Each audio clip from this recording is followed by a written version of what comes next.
నమస్తే. బీజేవైఎం సాధారణంగా మనందరికీ బీజేపీ అంటే తెలిసే ఉంటుంది. బీజేపీ అంటే భారతీయ జనతా పార్టీ ప్రభుత్వాన్ని దేశాన్ని గత 10 సంవత్సరాలుగా పరిపాలిస్తున్న పార్టీ. ఒక లెక్కన చూస్తే ప్రపంచంలోనే అతిపెద్ద రాజకీయ పార్టీగా గూడా చెప్పుకుంటూ ఉంటారు.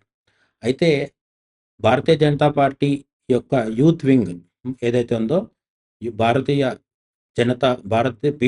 బీజేవైఎం భారతీయ జనతా యువ మోర్చా దీని గురించి మనకు అంతగా తెలియదు. కానీ చాలా రాష్ట్రాల్లో బీజేపీ అధికారంలోకి రావడానికి, దేశం మొత్తం మీద కూడా బీజేపీ అధికారంలోకి రావడానికి 2 ప్రధానమైన అంగాలు కారణముంటాయి. అందులో ఒకటి ఏబీవీపీ అయితే అంటే విద్యార్థి భారతీయ జనతా పార్టీకి అనుబంధంగా పనిచేసే విద్యార్థి సంఘాన్ని మనం ఏబీవీపీ అంటాం. అఖిల భారతీయ విద్యార్థి పరిషత్. ఆ తర్వాత ఏబీవీపీ నుంచి వచ్చిన నాయకులు కావచ్చు, ఇతర మార్గాల్లో వచ్చిన నాయకులు కావచ్చు, తమ జాతీయవాదాన్ని కంటిన్యూ చేసే క్రమంలో బీజేవైఎంలోకొస్తుంటారు.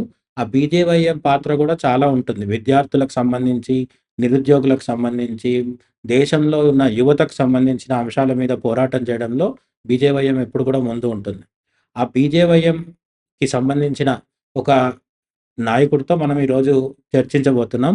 BJP and youth Bharatiya Janata పార్టీకి, యువతకి మధ్య ఉన్న అనుబంధం కావచ్చు, అలాగే కొనసాగుతున్న సంబంధం ఏ విధంగా యువతని బీజేపీ ఆకర్షించాలనుకుంటుంది, ఏ విధంగా యువతకి బీజేపీ ఏమేం చేయదలుచుకుంది, ఎందుకంటే ప్రపంచంలో మొత్తం అన్ని దేశాలతో చూసినప్పుడు అత్యధిక ఆహ్, యువతీ యువకులు ఎక్కువ ఉన్నది భారతదేశంలోనే. అటువంటి యువతీ యువకులు అత్యధికంగా కోట్ల సంఖ్యలో ఉన్న భారతదేశంలో యువతను ఆకర్షించడానికి, యువతకి ఏమేం చేయాలని బీజేపీ కోరుకుంటుందో మనం ఈరోజు సౌరభ్ కులకర్ణి గారిని అడిగి తెలుసుకుందాము. ఆయన బీజేవైఎం స్టేట్ ప్రోగ్రామ్ కోఆర్డినేటర్‌గా ప్రస్తుతం పార్టీకి సేవలందిస్తున్నారు. సో, నమస్తే సౌరభ్ గారు. నమస్తే జేసిమాజీ. ఆహ్, ఒక బీజేవైఎం నాయకుడిగా మన స్క్వేర్ టాక్స్ ఆడియన్స్‌కి బీజేవైఎం మీద కొంత అవగాహన తక్కువుంటుంది గదా! నేను చెప్పడం అయితే చెప్పా. బీజేపీ పార్టీ యొక్క యూత్ వింగ్ అని జెప్పేసి.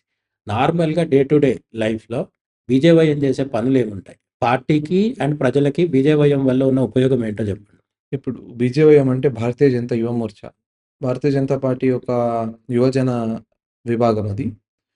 మీరు వేరే పార్టీలలో చూస్తే యూత్ కాంగ్రెస్ అని ఉంటది. సో, మా దాంట్లో యువ మోర్చా అలానే సేమ్. సో, మీకు బీజేవైఎం ఏం చేస్తుంది అంటే, ఒకటి పార్టీ రాజకీయాలకు, యువ మోర్చా రాజకీయాలకు చాలా వ్యత్యాసం అనేది ఉంటుంది. దానిలో ముఖ్యంగా యువ మోర్చా పనేంటంటే, ఫస్ట్‌గా మన విద్యార్థి సమస్యలు ఎలాంటివైనా గానియండి, ఇప్పుడు నిరుద్యోగ సమస్యలకు మీకు బెస్ట్ ఎగ్జాంపుల్ అంటే గ్రూప్ 1లో 1:100 విషయం మీద మొట్టమొదటి గొంతు వినిపించిందే భారతీయ జనతా యువ మోర్చా. టీఎస్‌పీఎస్‌సీ అంటే ఆఫ్టర్ రీనేమ్ తర్వాత టీజీఎస్‌పీఎస్‌సీ మీద ముట్టడి చేసి ప్రెషర్ బిల్డ్ చేయడం గానివ్వండి, మహేందర్ రెడ్డి గారికి రిప్రజెంటేషన్ ఇవ్వడం గానివ్వండి, ధర్నా చౌక్‌లో డీఎస్సీ యాస్పిరెంట్స్ కోసం ధర్నా చేయడం గానివ్వండి, చిక్కడపల్లిలో అయితే రాహుల్ గాంధీ గారొచ్చి వాగ్దానం చేశారో, అదే చిక్కడపల్లిలో కాంగ్రెస్ పార్టీ లాఠీ చార్జ్ చేసినప్పుడు, ఆ చేసిన సమయంలో గానియండి, దానికన్నా ముందు, దాని తర్వాత గూడా వారితో కలిసి నిలబడి, వారికి సపోర్ట్ జేసి, ఆ ఉద్యమాన్ని ముందుకు తీసుకెళ్ళింది భారతీయ జనతా యువ మోర్చా. వాళ్ళ మీద కేసులైతే ఆ లీగల్ సపోర్ట్ గూడా చాలా వరకు యువ మోర్చాలో ఉన్న అడ్వకేట్స్ గానియండి, వాళ్ళే సపోర్ట్ జేసింది. యువ మోర్చా పని ఏంటంటే రాజకీయం గాకుండా మీకు యువ మోర్చా అధ్యక్షుడు ఎవరన్నా అనుకోండి, ఇప్పుడున్న మహేందర్ గారు గానియండి, ఇంతకుముందున్న భానుప్రకాష్ గారు గానియండి, జాతీయ అధ్యక్షులు సూర్య గానియండి, దానికన్నా ముందు మన పూనం మహాజన్ గానియండి, ఎవరైనా గానియండి, విద్యార్థి పరిషత్ ఏబీవీపీ నుంచి వచ్చిన వ్యక్తులు. ఏబీవీపీ అంటే ప్రతి యూనివర్సిటీలో, విశ్వవిద్యాలయాలు, విద్యార్థి రాజకీయాలలో మోస్ట్ యాక్టివ్ ఉన్న ఆర్గనైజేషన్ అంటే అది అఖిల భారతీయ విద్యార్థి పరిషత్. అది ఒక హిందుత్వ సంబంధించిన మన సిద్ధాంతాన్ని గానివ్వండి, జాతీయత్వ సిద్ధాంతాన్ని ముందుకు తీసుకెళ్ళే ఐడియాలజీ అది. ఏబీవీపీ నుంచి వచ్చిన కారణంగా మీకు విద్యార్థి సమస్యల మీద ఫస్ట్ రెస్పాండ్ అయ్యే ఏకైక ఆర్గనైజేషన్ ఏబీవీపీ కాబట్టి, మీకు యాక్టివ్ పాలిటిక్స్ అంటే విద్యార్థి రాజకీయాలు వేరు, యాక్టివ్ పాలిటిక్స్ వేరు గాబట్టి, యాక్టివ్ పాలిటిక్స్‌లో మీరు once when you enter active politics, యువ మోర్చా బీజేపీ భారతీయ జనతా యువ మోర్చాలో మీరు రాంగానే మీకు చేతిలో ఒక అధికారం ఎలా ఉంటదంటే, మీరు క్వెషన్ జేయడానికి అదొక wonderful opportunity. It's a platform to question the government on the issues. If you want to address any issue, when you address it in the name of Bharatiya Janata Yuva Morcha, పబ్లిక్‌లో రీచ్ అనేది ఎక్కువుంటది. ఎందుకంటే ఏబీవీపీ నాయకుడు ఎవరనేది గుర్తుపట్టేది యూనివర్సిటీ లెవెల్ వరకే ABVP నాయకుడిని ఎవరైనా గుర్తుపడతారు. కానీ అదే ఒక పొలిటికల్ పార్టీ యూత్ వింగ్ యువజన విభాగం నాయకుడిననుకోండి, రాష్ట్రమంతా గుర్తుపడుతుంది కాబట్టి ఒక వాయిస్ రైజ్ చేస్తే గవర్నమెంట్‌కి తొందరగా రీచ్ అవుతుందది.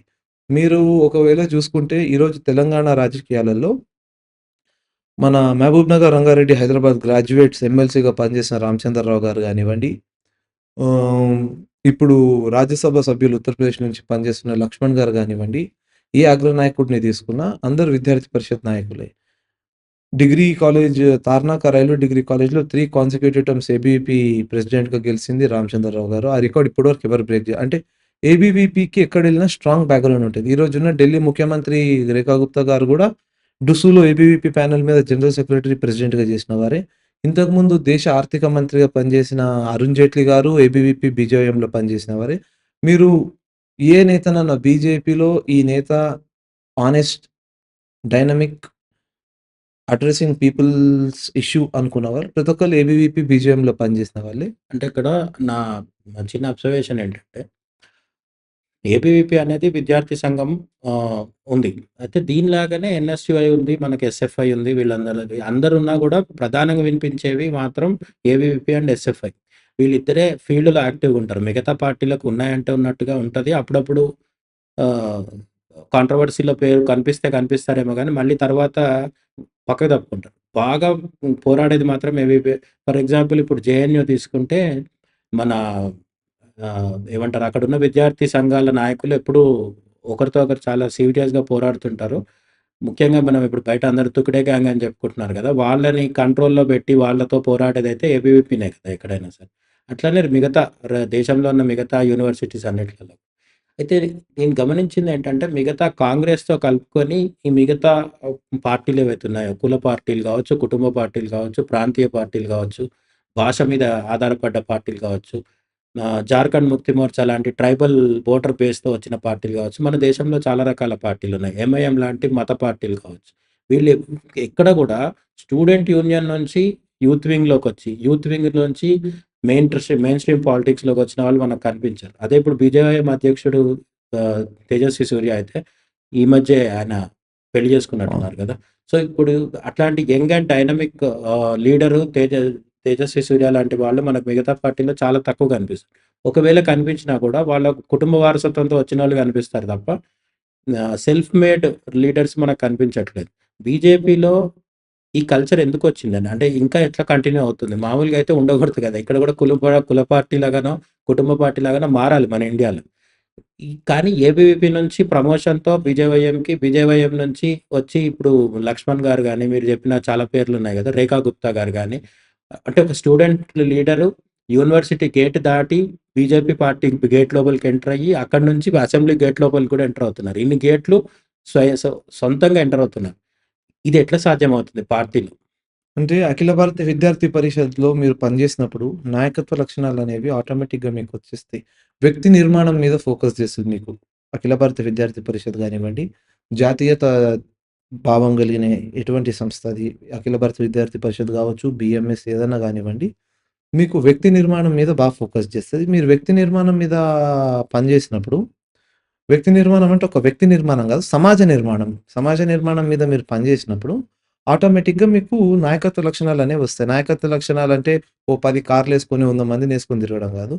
ఎప్పుడు మీకు ఐడియా ఉంటుంది. మోదీ గారు గానివ్వండి, అమిత్ షా గారు, మా జాతీయ అధ్యక్షుడు నడ్డా గారు చెప్పేదేంటంటే, ఒక రోడ్డులో ఒకవైపు 1000 మంది వేరే పార్టీ కార్యకర్తలెళ్ళినా గాని, ఒకటే బీజేపీ కార్యకర్త భుజం మీద భారతీయ జనతా పార్టీ జెండా యేసుకొని నడిచినా గాని, ఆ 1000 మందికెంత ఫోకస్ ఉంటుందో, దానికన్నా ఎక్కువ ఒక సింగిల్ బీజేపీ కార్యకర్త మీద ఫోకస్ ఎక్కువుంటది. సో, దాని ఎగ్జాంపుల్ ఏంటంటే మీరడిగినట్టు ఇంకా డైనాస్ట్ పాలిటిక్స్ గానివ్వండి, కాస్ట్ పాలిటిక్స్ గానివ్వండి బీజేపీలో ఎందుకు రాలేదు అంటే, బీజేపీలో ఏ నేత ఇంకొక నేతకు ఊడిగం చేయడం గానివ్వండి, ఒక కులం పట్ల ఊడిగం చేయడం ఉండదు. భారతీయ జనతా పార్టీలో మీరు ఎదగాలంటే సిద్ధాంతాన్ని పట్టుకొని పార్టీలో పనిచేసి ఆర్గనైజేషనల్ వర్క్ చేస్తేనే ఎదుగుతారు. మీరు చెప్పినట్టు తేజస్వి సూర్య గారిని తీసుకుంటే, ఆయన విద్యార్థి దశలలో లా చదివినప్పుడు గానివ్వండి, డిగ్రీ చదివినప్పుడు గానివ్వండి, ఏబీవీపీలో యాక్టివ్‌గా పనిచేసి, తర్వాత భారతీయ జనతా యువ మోర్చా గ్రేటర్ బెంగుళూరు జనరల్ సెక్రటరీగా పనిచేసిన తర్వాతనే వారికి అనుకోకుండా నాకు తెలిసి వారు గూడా ఊహించరు. వారి పేరొచ్చినప్పుడు లిస్ట్‌లో సౌత్ బెంగుళూరు ఎంపీ క్యాండిడేట్‌గా అభ్యర్థిగా వారి పేరొచ్చినప్పుడు వారికి గూడా తెలీదు. వారు గూడా చాలా సార్లు చెప్తుంటారు. నేను ఫ్రెండ్స్‌తోని కలిసి పానీపూరి తింటుంటే నా పేరు అనౌన్స్ అయింది. నాకసలు ఐడియా గూడా లేదు అని. సో, అలా మీరు అక్కడొక్కటే గాదు ఎక్కడ జూసుకున్నా మీకు నాట్ జస్ట్ తేజస్వి సూర్య గారు మొన్న వనపర్తిలో గూడా తెలంగాణ అసెంబ్లీ ఎలక్షన్స్‌లో అనూహ్యంగా ఒక Yuva Morcha state executive member state committee కార్యవర్గ సభ్యుడు, రాష్ట్ర కార్యవర్గ సభ్యుడికి కూడా టికెట్ వచ్చింది. MLA ticket. మీరన్నట్టు అసెంబ్లీ గేట్ వరకు వెళ్తారు అనుకుంటే, భజన్ లాల్ శర్మ రాజస్థాన్ ముఖ్యమంత్రి గారు గానివ్వండి, మోహన్ యాదవ్ గారు మన మధ్యప్రదేశ్ ముఖ్యమంత్రి. వీరసలు మోహన్ యాదవ్ గారన్నా ఇంతకన్నా ముందు ఎమ్మెల్యే చేసినట్టున్నారు. భజన్ లాల్ శర్మ గారైతే మొదటిసారి ఎమ్మెల్యే అయ్యి డైరెక్ట్ ముఖ్యమంత్రి అయ్యారు. అది ఘనత అది. అదే అంటే ఇప్పుడు మనకు నార్త్ ఇండియాలో 'కుమార్ విశ్వాస్' అని ఒక కవి, అవును. పోయెట్ అండ్ ఒరేటర్ ఉన్నారు గదా! ముందు కేజ్రీవాల్ అవునవును. బాగా దగ్గర. కేజ్రీవాల్ ఏంటో అర్థమైనంక దూరం వచ్చారు గదా! దూరం. మొన్న ఈ మధ్య వాళ్ళ కూతురు పెళ్ళికి మోడీ గారు కూడా అటెండ్ అవును. అవ్వడం జరిగింది. ఆయన సరదాగా చెప్తారు. ఒక చిన్న రీల్ క్లిప్పింగ్‌లో కనిపిస్తదనమాట. బీజేపీ వాళ్ళు ఎవ్వరు కనిపించినా నేను వాళ్ళని హగ్ చేసుకొని చాలా ఆత్మీయంగా మాట్లాడతాను. ఎందుకంటే చెప్పలేము రేపు ఎవరైనా సీఎం అవ్వచ్చు అని చెప్తారనమాట. ఎందుకంటే బీజేపీలో మోడీ అండ్ అమిత్ షా డిసైడ్ చేస్తే ఎవరైనా సీఎం అవుతారు అనేది ఆయన ఉద్దేశ్యం. అండ్ ఆయన ఉద్దేశ్యం కూడా ఏంటంటే పాజిటివ్. క్రెడిట్ ఆధారంగా అంటే ఎవరికి ప్రతిభ ఉంటే వాళ్ళని ఎంకరేజ్ చేస్తారనేది. అయితే ఇక్కడ ఒక కాయిన్‌కి ఒకవైపు బావుంది. బట్ తెలంగాణనే తీసుకుంటే మీరు చెప్పినట్టు 'తేజస్వి సూర్య' లేకపోతే మన దగ్గరైతే 'బండి సంజయ్' గారు కింద నుంచి ఎదిగారు. 'కిషన్ రెడ్డి' గారు కూడా అట్లనే ఎదిగారు. 'లక్ష్మణ్' మీరు ఆల్రెడీ చెప్పారు కదా! వీళ్ళది బానే ఉంది. కానీ ఇంకో సైడ్ ఏంటంటే మన ఇప్పుడు గెలిచిన ఎంపీలో ఒకరు 'కొండా విశ్వేశ్వరరెడ్డి' ఉన్నారు. అట్లనే ఓడిపోయిన ఎంపీలో 'మాధవీలత' గారున్నారు. వీళ్ళకి సంఘ్‌తో గాని, విశ్వ హిందూ పరిషత్‌తో గాని, లేదంటే బీజేపీ, ఏబీవీపీ వీళ్ళతో అంటే డైరెక్ట్ పారాచూట్ వేసుకొని వచ్చేసే కల్చర్ బీజేపీలో కూడా స్టార్ట్ అయిందనుకోవచ్చు. అంటే మీరు చెప్పినట్టు చెవెళ్ల పార్లమెంట్ సభ్యులు విశ్వేశ్వరరెడ్డి గానియండి, మాధవీలత గారు హైదరాబాద్ కంటెస్టెంట్ గానివ్వండి, ఎంపీ టికెట్ రావడం వేరు, పార్టీలో పనిచేయడం వేరు. మీరు చూస్తుంటే విశ్వేశ్వరరెడ్డి గారు ఇప్పటికి సెకండ్ టైమ్ ఎంపీ. మీరన్నట్టు ఢిల్లీలో మోదీ, షా గారు అనుకుంటే వారు కేంద్ర మంత్రి ఇవ్వచ్చు, పార్టీలో కీలక బాధ్యత ఇవ్వచ్చు. కానీ ఈరోజు ఇక్కడ రాష్ట్ర అధ్యక్షుడుగా కిషన్ రెడ్డి గారున్నారు. ఆయన 40, 45 ఏళ్ల నుంచి జనసంఘ్ ఉన్నప్పటి నుంచి పార్టీ ఆఫీస్‌లో ఉంటూ చదువుకొని పార్టీ పని చేసి మీదికి ఎదిగినవారు. మన సౌత్ ఇండియాలో ఒక డివిజన్ అధ్యక్షుడి నుంచి యువ మోర్చా జాతీయ అధ్యక్షుడిగా పనిచేసిన ఏకైక వ్యక్తి కిషన్ రెడ్డి గారు. హ్మ్. తర్వాత మీరు చెప్పినట్టు బండి సంజయ్ గారు వారు సరస్వతి శిశు మందిర్ విద్యా మందిర్‌లో చదువుకొని స్వయం సేవక శాఖ అటెండ్ అయ్యి సంఘం పనిచేసి అక్కడి నుంచి విద్యార్థి పరిషత్ నా క్వెషన్ రాజకీయాలు ఏంటంటే జెండా పట్టుకొని ఎదిగిన వాళ్ళు చాలా మందున్నారు. ఆ విషయంలో మిగతా పార్టీల కంటే బీజేపీ చాలా బెటర్. No doubt. అక్కడ అది అది ఎట్లాగో ఒప్పుకోవాల్సిందే. ఒప్పుకున్నా కూడా స్లోగా ఏం జరుగుతుంది అంటే, వేరే పార్టీల్లో ఉండే కల్చర్ ఏదైతే ఉందో, ఆ కల్చర్ స్లోగా ఇక్కడ కూడా వస్తుంది. ఇప్పుడు అస్సాం ముఖ్యమంత్రి ఉన్నారు గదా! ఆహ్, ఆయనున్నారు కదా! హిమంత బిశ్వ శర్మ గారు. హిమంత బిశ్వ శర్మ. ఆయన డైరెక్ట్ బీజేపీ కాదు. కానీ ఆయన కాంగ్రెస్ నుంచి బీజేపీలోకొచ్చి అంటే ఈ రోజు ఆయన చాలా సిన్సియర్‌గా పనిచేస్తున్నారు. బీజేపీ సిద్ధాంతానికి కట్టుబడి పనిచేస్తున్నారు. చాలామంది బీజేపీ నాయకుల కంటే ఇప్పుడు ఆయన చాలా డైనమిక్‌గా గూడా ఉన్నారు. అంటే మీరు చెప్పిన ఎగ్జాంపుల్ హిమంత బిశ్వ శర్మ గారు 2016లో భారతీయ జనతా పార్టీ అధికారం అస్సాంలో మొదటిసారి వచ్చేటప్పటికి వారు పార్టీలొచ్చి అప్పుడు సోనానంద్ సబర్వాల్ గారు ముఖ్యమంత్రి అయినప్పుడు వారు హిమంత బిశ్వ శర్మ గారు పార్టీలో పనిచేసి మన సిద్ధాంతాన్ని గానియండి, పార్టీని గానియండి అస్సాంలో దానికి ఎలా చెప్పమంటే హైయెస్ట్ పీక్‌కి తీసుకెళ్ళిన తర్వాతనే వారిని ప్రూవ్ చేసుకున్న తర్వాతే ముఖ్యమంత్రి అయ్యారు. మీరు తెలంగాణలో తీసుకుంటే ఈటెల రాజేందర్ గారు వారు పీఆర్ఎఫ్‌లో అవమానించబడి బర్తరఫ్ చేసిన తర్వాత పార్టీకొచ్చి ఉప ఎన్నిక గెలిచి మొన్న పార్లమెంట్ సభ్యుడిగా మల్కాజ్గిరిలో వారు గెలవడం జరిగింది. విశ్వేశ్వర్ రెడ్డి గారు, తర్వాత మన మాధవీలత గారు, నాగర్ కర్నూల్ మాజీ పార్లమెంట్ సభ్యులు రాములు గారి అబ్బాయి భరత్ గారు కూడా మొన్న మా పార్టీ తరపున పోటీ చేశారు వారు. వీళ్ళంతా ఏంటంటే మీరన్నట్టు పారాచూట్ అని గాదు. ఆల్రెడీ రాజకీయంగా వాళ్ళు వేరే పార్టీలో ఉండి, మన సిద్ధాంతాన్ని ఒప్పుకొని they have complied to the ideology of Bharatiya Janata party. తర్వాతే పార్టీకొచ్చారు. When you see organisational work is much different then active politics. మీరు ఎలక్టరల్ పాలిటిక్స్‌కి, ఆర్గనైజేషన్‌కి చాలా డిఫరెన్స్ ఉంటుంది. అవును. మీకు వ్యవస్థలో పనిచేసి భారతీయ జనతా పార్టీలో 100 మందిలో 90 మంది వ్యవస్థలో పనిచేసి ఎదిగిన వాళ్ళుంటే, 10 మంది బయట నుంచి వచ్చిన వాళ్ళుంటారు. ఇన్ కాంటెంపరరీ పాలిటిక్స్ బయట నుంచి వచ్చిన వాళ్ళని గూడా తీసుకోవాల్సిన పరిస్థితి ఉంది పార్టీ ఎదుగుదల కోసం. బట్ ఎక్కడన్నా గాని సీట్ విషయంలో మనం పార్టీ నుంచి గెలిపియాలి అనుకున్నప్పుడు 100 సీట్లున్న దగ్గర దాదాపు 90-95 సీట్లు మాత్రం వ్యవస్థలో పనిచేసి ఒక బూత్ లెవెల్ కార్యకర్త నుంచి పనిచేసిన వ్యక్తికే పార్టీ ఎప్పుడు ప్రాధాన్యత అనేది ఇప్పుడు ఇస్తుంటుంది. మీరు చెప్పిన లిస్ట్‌లో 'డీకే అరుణ' గారు గూడా ఉన్నారు. ఆమె కూడా ఫ్రమ్ ద బిగినింగ్ బీజేపీ కాదు. అవును. కాంగ్రెస్‌లో ఉండి అక్కడి నుంచి వచ్చారు. అంటే 'డీకే అరుణ' గారి ఫాదర్ గారు హ్మ్, నో. చిట్టెం అంటే ఆమె ఒక్కరి గురించి అనట్లేదు. ఈ విధంగా మనం మాట్లాడుకున్న అవును. మిగతా పేర్లలో 'డీకే అరుణ' గారు గూడా ఉంటారు. అవును. అయితే నేను సోషల్ మీడియాలో అబ్జర్వ్ చేసింది కావచ్చు, లేదంటే బీజేపీలో నాకున్న డైరెక్ట్ మిత్రులు ఎవరైతే ఉంటారో వాళ్ళు చెప్తున్నది గాని కావచ్చు. బీజేవైఎం కావచ్చు, అంటే ఇదొకటి బీజేపీ అనుబంధ సంస్థ ఇవి ఆర్గనైజేషన్స్ ఏవైతే ఉంటాయో అందులో గ్రౌండ్ లెవెల్‌లో జెండా పట్టుకొని పనిచేస్తున్న వాళ్ళ ఒక అసంతృప్తి ఏంటంటే, మిగతా పార్టీలలో లాగానే ఎన్నికల ముందు వీళ్ళొచ్చి టికెట్లు తన్నుకొని వెళ్ళిపోతున్నారు. కింద నుంచి పనిచేస్తున్న బూత్ లెవెల్ కార్యకర్తలకి ఇవ్వట్లేదు అని ఒక అసంతృప్తి ఉంది. అయితే ఈ అసంతృప్తి వాళ్ళు వీళ్ళు అనడం కాదు. ఈ మధ్య కాలంలో రాజా సింగ్ కూడా అటువంటి అభిప్రాయమే వ్యక్తం చేశారు. అంటే పార్టీలో ఉన్న కొందరు నాయకులు పార్టీ ఎదుగుదలకు సహకరించట్లేదు. ఈ పార్టీకి బీజేపీ అధికారంలో ఉండాల్సింది గానీ, కొందరి వల్ల ఉండలేకపోతుంది అన్నట్టుగా మొత్తం మీద అటువంటి అభిప్రాయం అయితే జెప్పారు. అంటే పార్టీని వెనక్కి లాగేస్తున్న కొందరున్నారు అనే ఒక ప్రచారం జరుగుతుంది. ఇది పార్టీలో పుట్టి, పార్టీలో పెరిగి, పార్టీతో పాటు ట్రావెల్ చేస్తున్న వాళ్ళైతే ఓకే. వాళ్ళతో మీరు అడ్జస్ట్ అవుతారు. కింద అంటే బీజేవైఎం కార్యకర్తలు కావచ్చు, ఎవరైనా సరే. సడెన్‌గా బయట నుంచి వచ్చిన వాళ్ళుంటారు కదా! వాళ్ళకి ఈ బీజేపీలో సిద్ధాంతాన్ని పట్టుకొని పనిచేస్తున్న వాళ్ళకి అడ్జస్ట్‌మెంట్ ప్రాబ్లమ్స్ ఏమన్నా ఉంటున్నాయా ఈ మధ్య కాలంలో? అంటే మీరు జూస్తే కోమటిరెడ్డి రాజగోపాల్ రెడ్డి గారు కాంగ్రెస్ పార్టీ ఎమ్మెల్యే పదవికి పార్టీకి రాజీనామా జేసి పార్టీకొచ్చి పోటీ జేసి ఓడిపోయారు. అవును. ఆయన సిద్ధాంతానికి అడ్జస్ట్ గాలేకనే పార్టీ వదిలిపెట్టి ఎళ్ళిపోయారు.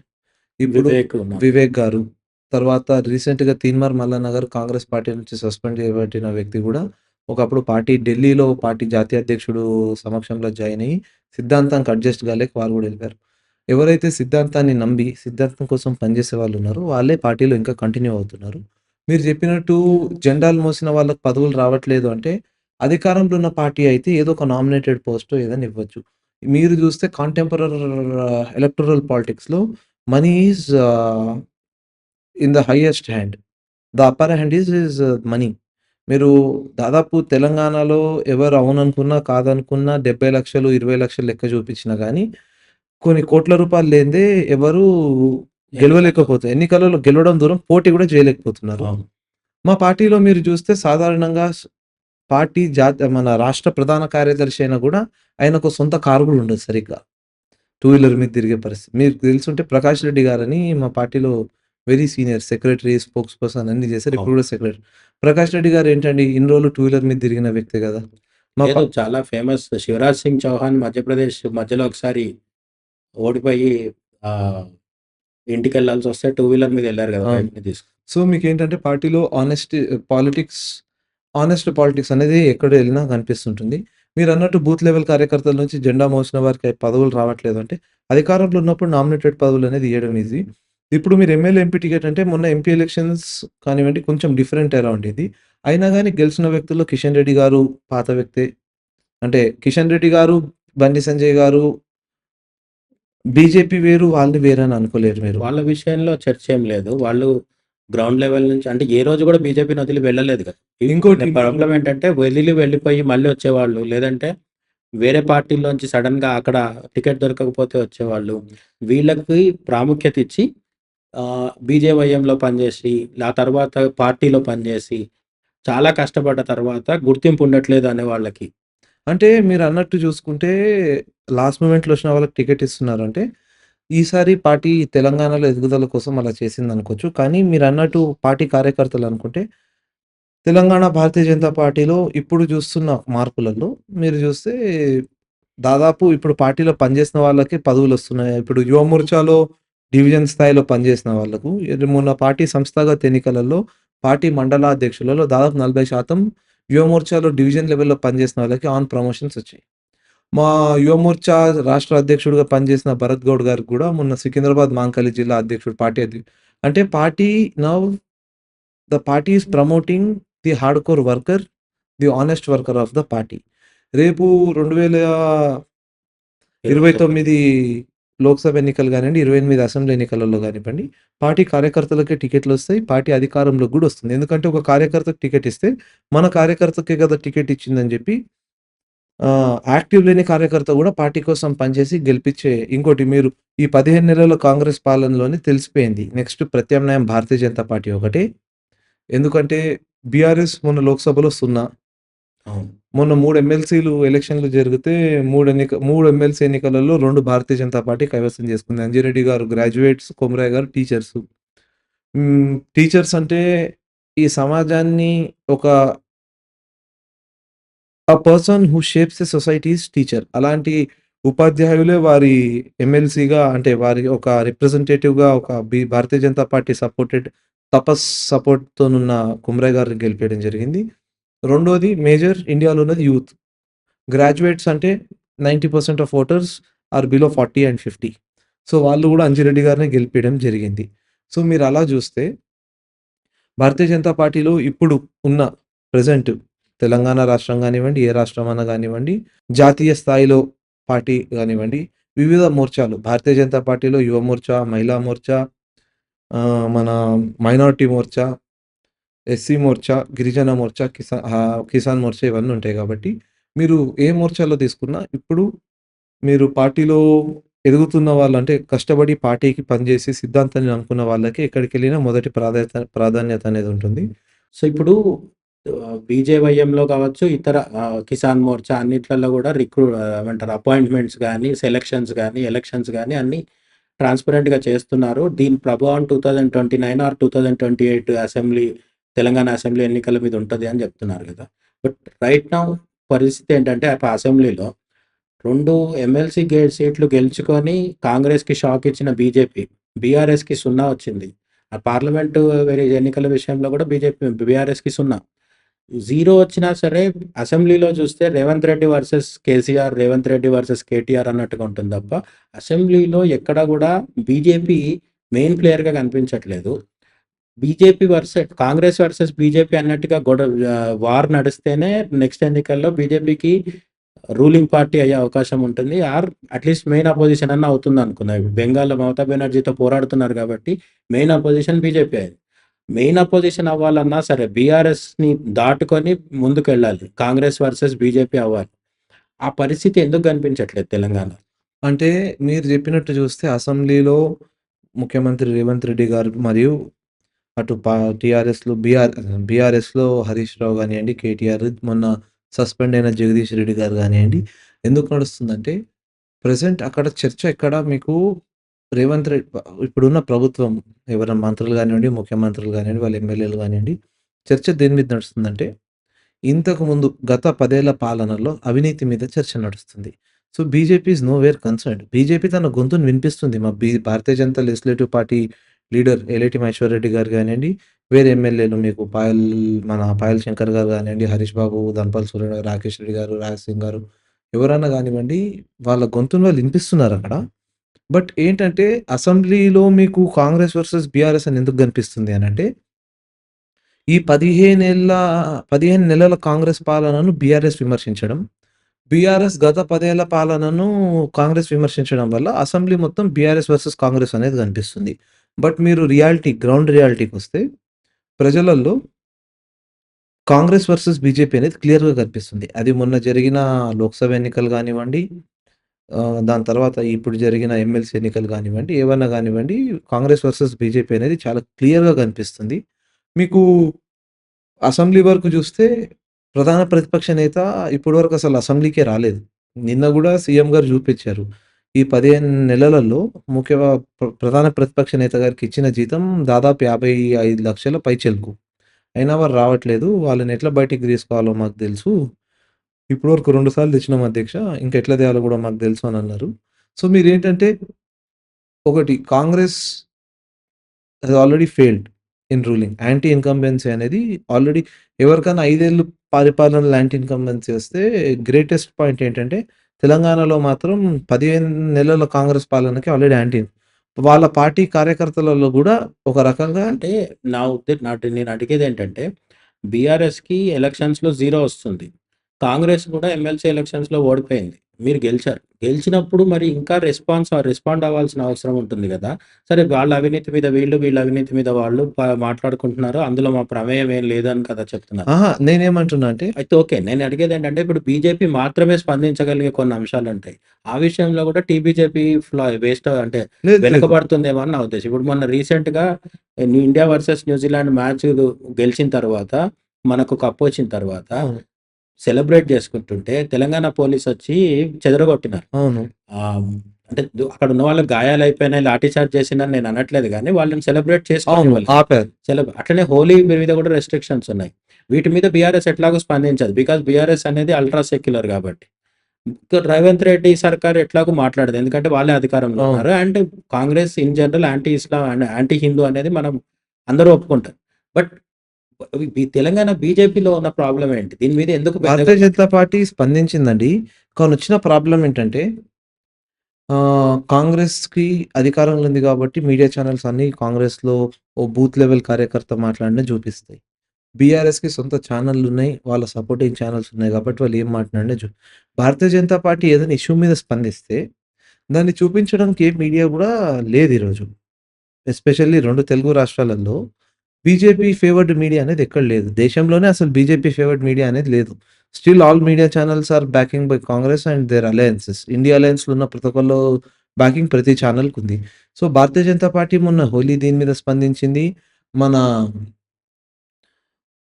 వరల్డ్ కప్ గెలిచినప్పుడు ఆ సెలబ్రేషన్స్ మీద గూడా బానే స్పందించింది. మీకు కేంద్ర హోంశాఖ సహాయ మంత్రి సంజయ్ గారు గూడా దాన్ని స్పందించడం జరిగింది. హోలీ విషయమొస్తే హోలీలో వాళ్ళు 2 కమిషనరేట్లు హైదరాబాద్ గానివ్వండి, సైబరాబాద్ గానివ్వండి, కమిషనరేట్లు డైరెక్ట్‌గా ఆర్డర్సే జారీ చేశాయి. ఏమంటారు మీకు గ్రూప్‌గా టూ వీలర్స్ మీద తిరగొద్దు. దేని మీద తిరిగిన I will be liable for punishment అనేది. దాని మీద పార్టీ దాని తరహాలో స్పందించింది. ఇక్కడ ఏమవుతుందంటే ఇప్పుడున్న తెలంగాణ బీజేపీ రాష్ట్ర అధ్యక్షులు కిషన్ రెడ్డి గారు కాంట్రోవర్సీస్‌కెళ్లరు. I think he is one of the most perfect politician in contemporary politics when you compare him with anyone. మీకు నాకు తెలిసి దాదాపు 40 ఏళ్ళు కిషన్ రెడ్డి గారి స్పీచ్ ఏదని చూడండి. ఒక్కళ్ళని గూడా ఆయన ఎంత అపోజిషన్ అనివ్వండి, ఆయన కిషన్ రెడ్డి గారిని ఎన్ని బూతులు తిట్టినా గాని, కిషన్ రెడ్డి గారి తరపున నవ్వుకుంటూ ఒక నార్మల్ స్పందనే ఉంటది గానీ, అంటే అదే అజాత శత్రువు అంటారు గదా! తెలుగులో. అజాతశత్రువు. అండ్ ఇంకోటి ఆయనేంటంటే, వేరే రాజకీయ నాయకుల్లాగా ఇంకొకళ్ళ ఫ్యామిలీని గానివ్వండి, పర్సనల్ ఇష్యూస్‌ని గానివ్వండి, ఎప్పుడు టార్గెట్ జేసి మాట్లాడే వ్యక్తి గాదు. సంజయ్ గారు గూడా అగ్రెసివ్‌గా మాట్లాడతారు గానీ, ఇంకొకళ్ళ గురించి చెడు మాట్లాడే వ్యక్తి ఆయన గూడా గాదు. When it comes to Arvind గారు గూడా ప్రతి ఇష్యూ మీద స్పందిస్తారు. అరవింద్ గారు గూడా ఎప్పుడన్నా గాని aggressive commenting only on politics ఉంటది గానీ, ఎవరు పర్సనల్ విషయాలలో ఎళ్లరు. సో, మీరు మొన్న జరిగిన హోలీ విషయంలో గూడా భారతీయ జనతా పార్టీ స్పందించింది. దాని తరహాలో ఇప్పుడంటే పనిచేసింది. ప్రజల్లోకెళ్ళట్లేదు. మీడియా వాళ్ళ చేతుల్లో ఉంది. ఇవన్నీ ఎక్స్‌క్యూజెస్ గదా! బీజేపీ పార్టీ దేశంలో అండ్ ప్రపంచంలో అతిపెద్ద పార్టీ అని చెప్పే పార్టీ. రెండోది దేశాన్ని మొత్తం నడిపిస్తున్నారు మోడీ, అమిత్ షా. అటువంటి ఒక పెద్ద పార్టీ ప్రజల్లోకి వెళ్ళకపోతే మీరు పోరాడారు కరెక్టే. పోరాడుతున్న విషయం ప్రజలకు తెలియట్లేదు గదా! ఇప్పుడు కొన్ని విషయాలున్నాయండి. నేను మీకు ఇంతకు ముందు చెప్పినట్టు టీఎస్‌పీఎస్సీ మీద ముట్టడి గానివ్వండి, వేరే ముట్టడులు, ధర్నాలు, రైతు దీక్ష అని ఇందిరా పార్క్ ధర్నా చౌక్‌లో 48 గంటలు రైతు దీక్ష చేశాము. అది గానివ్వండి. ఇలాంటివి ఎంత మీడియా ఆపాలనుకున్నా పబ్లిక్‌లోకెళ్ళిపోతది. When it comes to Holi and everything in present day India seculars ఎక్కువైపోయారు. ఎందుకంటే నా ఉద్దేశ్యం ఏంటంటే సంభల్‌లో యోగి ప్రభుత్వము మసీదులకి అడ్డుగా తెరలు పెట్టి 46, 45 సంవత్సరాల తర్వాత అక్కడ హోలీ పూజలు జరిపించి, అవును. హోలికా దహనం చేయించి హిందువుల హక్కులు మళ్ళీ తిరిగొచ్చే అవును. విధంగా చేసింది.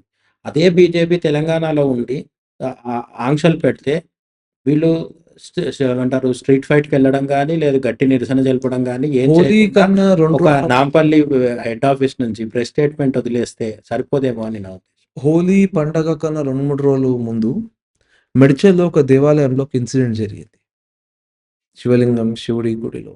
దాని మీద స్పందించి అక్కడికెళ్ళి గొడవ జేసి, ఆ ఇష్యూని అడ్రెస్ జేసింది భారతీయ జనతా పార్టీ కార్యకర్తలు. దాని మీద 68 మందిని గూడా ప్రివెంటివ్ అరెస్ట్ జేయడం జరిగింది. మీకు ఏ ఇష్యూ అయినా గానివ్వండి, భారతీయ జనతా పార్టీ ఫస్ట్‌గా స్పందిస్తది. ఆ 68 మంది అరెస్ట్ అయిన విషయం గానివ్వండి, భారతీయ జనతా యువమోర్చా కార్యకర్తలెళ్లి స్పందించింది గానియండి, ఒక్క మీడియా ఛానెల్‌లో గూడా రాలేదు. అసలొచ్చుంటే నేను చెప్పంగానే మీకు గూడా స్ట్రైక్ అయ్యేది. అరే! అవును గదా! అని. అవును.